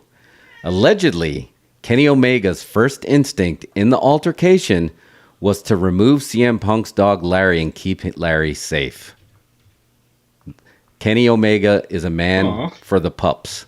And Mario, I was telling you about this earlier. I was just like, the whole thing of just the thought of all these guys kind of going in there like the Ducky Boys, realizing that Ace Steele's wife was in the locker room with them watching the dog. And if chairs are flying and people are getting bit. He went straight for the dog. Yeah, he tried to save the dog. It's like, that's great. All right, so Kenny Omega might have just got over a little bit with me if that's what he was trying to do, was save Larry. So hopefully that goes back to CM Punk and just like, hey, just FYI, when all that shit was going down, Kenny took care of Larry. That was great. And then when you eventually do turn this, if you can get them and sit them down like Edge and Matt Hardy and turn it into a work so you can turn it into money, that's when Kenny turns on the Bucks because because Punk says, "Come on, Mike, you're okay with me, kid. You saved Larry." But with all the stuff that's floating around there, I thought that was pretty interesting for that one to pop out. That Kenny tried to save the dog. So I don't know. There's something that is bouncing around in the back of my mind, and that is just like, this feels like the first time in the modern era where there is like a live Dark Side of the Ring. That we are all trying to figure out the Dark Side of the Ring story too, as it's going on in real life. And like, to me, I guess that's why it's a little bit frustrating to see them push it away a little bit, and is because they've stumbled onto a new type of booking that they could totally lean into and do all the time for the rest of this organization, where you let people go out there and shoot, and then you make up stories about what happened in the back. And you talk about those stories, you have repercussions happen on TV, and everyone's speculating all the time.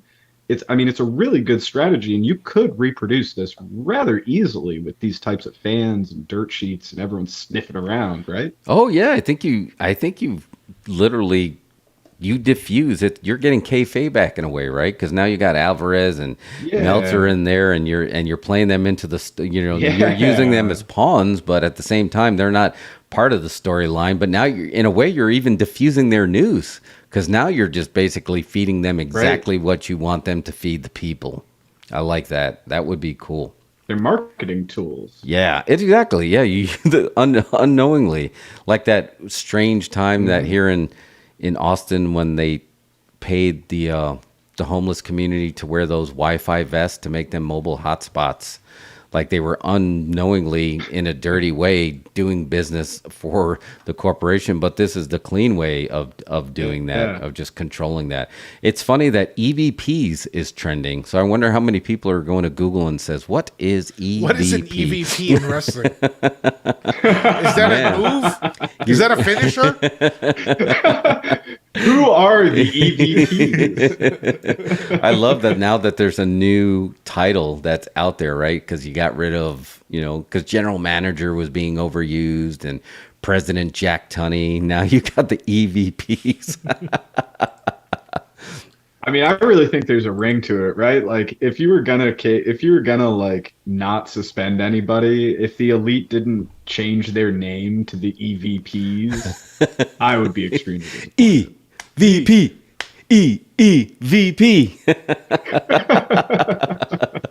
Super kicking doors, and you have them kicking the doors, and you're doing super kick. So, dude, but just think of this. So in 2022, and we're at September of 2022. Here's what we got so far. Vince McMahon retires after sexual allegations. Cody leaves AEW to go to WWE. Stone Cold main events WrestleMania. Sasha and Naomi walk out. MJF drops a pipe bomb. Triple H seizes full creative control of WWE. Punk is suddenly hated, I guess we'll say, by everyone in AEW, and then all the EVPs are threatening to leave. That's all in 2022. And check this out, Jeff. You think you'll pop for this? Here's the ultimate IP crossover is happening. Your favorite. Look at this sign that came out on Dynamite tonight. The last drive and never die. Oh, that's awesome. Yeah, she's been tweeting along for the entire show. I'm just trying to keep track. But that is some bleed over. But again, I just feel like there was a big opportunity to win a lot more eyes here, and they just kept the eyes they had. And for now, and maybe more can come of this. Maybe Tony's not as fast on his feet as Vince would. Like Vince would have already had it booked out, because Vince, we talked about this. Vince is not a genius. Vince takes chances and he throws stuff at the wall, and he got ones that worked. Where Tony's trying to really be calculated because he cares what the fans think, and Vince never did. So he's trying to be really calculated and make sure that somehow everybody, and including himself, look okay with this. But there's a lot, I gotta admit though, there's a lot more heat on Punk over this than I thought, but it created a very more division than I thought. Like, there's a lot of people crying for Punk to be fired. And that's kind of like surprising, because I'm of the mind, when I asked you guys earlier, I'm of the mind that nobody should be fired. No more stripped of EVP titles. Yes. Legit shoot suspensions. Yeah. Shoot suspensions with fines. Yeah. But fired? I don't think this was like, Sean and Brett have fought in there. And Tony, while there was people fighting in his locker room, he's like, I think competitive, energy in the locker room is good. And then you see a friggin' security guard like sprint away. So I don't think anyone should be fired, though. I don't think that should happen. In a wrestling community, or from a wrestling background, you're probably right. Yeah. But again, like you said, they're coming at it from a corporate background, and like just the way Trump acted. The way Punk acted. The way Punk acted in that press conference. Yeah. I just feel like at that point he's alienated the entire locker room. Yeah. You know what I mean? So now he's creating a bad work environment. So I don't think the firing wouldn't come from the fact that just of what he said or how he said it, but the fact that now he's poisoned the well, and it's going to make it harder for everybody to go to work. Yeah, because it also just echoes lines from those promos, right? Like, yeah, there's been a lot of saving AEW from you. Like, if that's what that is, then it feels like Page is right. It feels like all these guys that have been trying to bury Punk in these big, meaningful feuds have more than a sliver of truth. And I think that's why people are pushing back so hard on it. Because how do you cheer for the guy if all of the people that are talking shit about him are proven correct? Yeah. Yeah, that's the thing, because there's been a few interviews that you've gone back, and we talked about this with one with Triple H and one with John Cena, that they really leaned into. They felt like they were not going into, they had to have agreed with it. It wasn't going into business with themselves, but they kind of shot on Punk a little bit, kind of saying, you want change when that change includes you being a star, not a change for everybody. Kind of leaning into being successful, or Triple H saying, like, unlike there's a lot of people who actually like WWE, just calling them out that you really just don't even like this place. So kind of coming from that, he gets to a point that maybe he's bored with something he's done. So it's a lot of lines are blurred, and you wonder how much of this is a shoot that he just got tired of the BS. It's been a year. It's kind of starting to wear off, and now it's starting to feel like a job. But now, like he said, I think that's a shoot. I'm old, I'm tired, I'm bleeding, and he just didn't even have the wherewithal to hold back, and he just shot on these guys. And you think Mimi's Bakery was like, no, shh, knock it off. Now's not the time.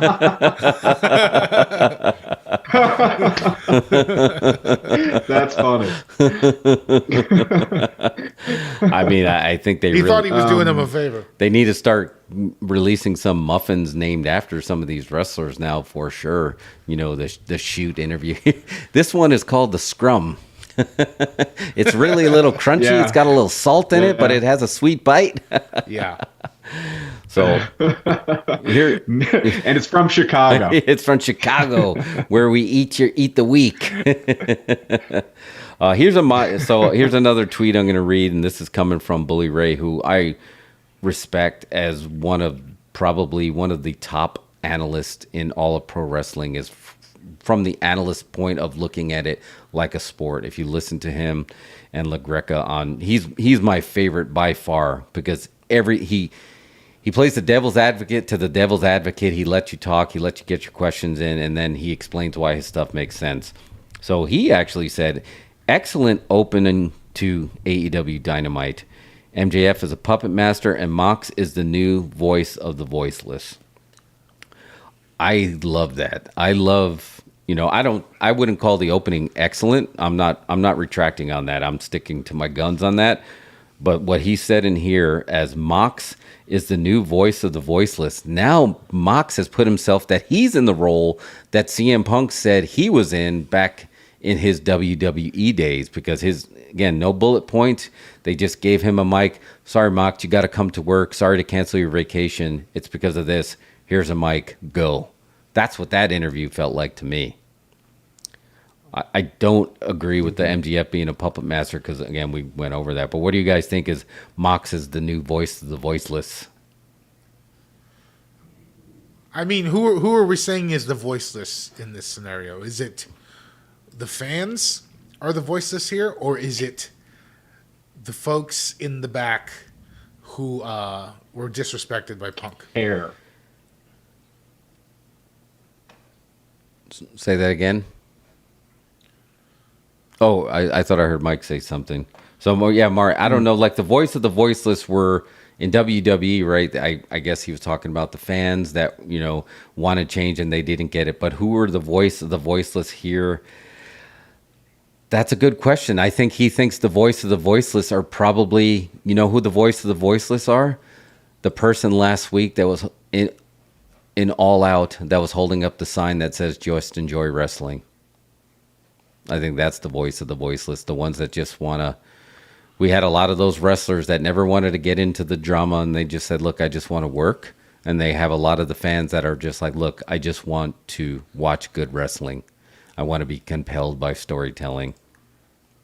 I think now that's the voiceless, because Mike, I was talking to Mario earlier, and it just kind of hit me when we were going through this. I'm like, wow, our other big spots that we like to do on this show are horror movies. We're basically simulated murder, death, kill. And that is a pleasant community. They're a joy to be around. And then wrestling and like Star Wars, they're like, they get like bloodthirsty. Yeah. So, I mean, I guess I agree with Mario that the right response to that is who are the voiceless here. I think the sentiment is correct, but I really feel like Moxley came off more as the heart of the heartless. That he showed emotion, passion, and care in a very meaningful way that makes him vulnerable because he cares so much. And it feels like passion and having your heart into things matters less and less in, technical wrestling or like the approach that is being taken in AEW in a lot of places. I feel like he just put his heart into that, and that there is no such thing as the voiceless anymore. Yeah. Because everyone has platforms and everyone has, like, we're doing a podcast for 5 people, right? So like everybody has a voice. Right. Yeah. No, I think you're right. I guess so. Then in this scenario would be the voice of the voiceless would be Pineapple Pete. The voice of the voiceless would be Best Friends. The voice of the voiceless would be the wrestlers that when there was nobody out there and the name guys couldn't make it, they wanted the company to continue to succeed. So there's bigger voices of the voiceless, or not the John Moxley that we all know and love that obviously is getting over. Maybe the John Moxley that's just like, I'm so thankful that I don't have to work for a corporate shit job. And you guys are risking that over some petty argument that had nothing to do with you and that's being handled in the court of law, and you're bringing it up at work. You realize that if I don't do this, I got to go be a barback again and make shit money instead of doing what I love, entertaining people. That's the voiceless, the voice of the Brian that's willing to risk his neck, literally and figuratively risk his neck, because he loves it so much and he's made enough money, but he still wants to just go out there and work it. But you never hear that voice from Brian because he has the platform and he's doing what he loves. So maybe that's the voice of the voiceless, of those guys that, like Chris Jericho, don't say, we have a great thing here, don't screw this up. I mean, are wrestlers caring? Like, is the fact that they are trying to put a company over getting in the way right now? Like, I feel like all they ever talk about is like doing what's great, doing what's best to like raise money for AEW, to like sell tickets for AEW, to like prove AEW can compete. And I feel like all of the narratives that are most interesting are about that stuff. And I don't walk away from it. You know, it reminds me of that line from Joker. It's like a dog chasing a wheel, wouldn't know what to do with it. Yeah, when I caught it, kind of thing. Yes. Like, yeah, like is that where AEW is now? That they're so focused on like proving this is a business. Why are wrestlers talking about how the company is doing in the ring, in the scrums? It made $100 million last year. It's a fine company. It's a good company. It's got TV deals. It's solid. Yeah. They don't need to be so try hard about it. No, that's a really good point. I mean, it's a whole new, I guess, a whole new different type of wrestling business. Is this the first time that we've really had to deal with, in the same year, wrestlers doing wrestling things with publicly traded money that may frown upon that? As soon as maybe that was what changed everything, was Vince ringing the bell on Wall Street that says, okay, this is no longer happening in a carnival tent. This is no longer happening with a bunch of drunks saying, I think I could whip that guy, or some old lady yelling at you. Now you got, now you got corporate dollars that are going to dictate it. And now you got corporations that they're going to change everything when it comes to your perspective. We got a few updates here. JJ has the sign of the night is Media Scrum 2, The Wrath of Khan. And then we also have West Side Gun. Get the man some muffins. Yes, get that man some. West Side Gun raps Daniel Garcia's new entrance music. Cool. Oh, and we have a title change. Daniel Garcia over Wheeler Yuta, new ROH Pure Champion. Garcia's starting to get that rub. And now that makes me wonder if TK was listening to this podcast like, shoot, we got to have a title change. Put the strap on Garcia. But maybe, or if that was the plan all along. They've got enough belts. Yeah. They've got enough belts at AEW that they also could have just said nothing about any of this stuff and still had like 7 title changes. It's true. Yeah, maybe take this as an opportunity to start rebranding some of your shows that we talked about. Just, commit to no more Rampage. It's now Ring of Honor. That's their show.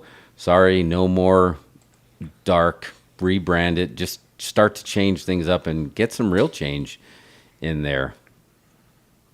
But that's my opinion. But it was good. I mean, we've been, how long? We've been going for a while on this. We're over 2 hours and 45 minutes of this. So, and this was an all AEW heavy show. Do you guys want to take a break, or do you want to tap? You want to call it? You want to give me the office, or do you want to?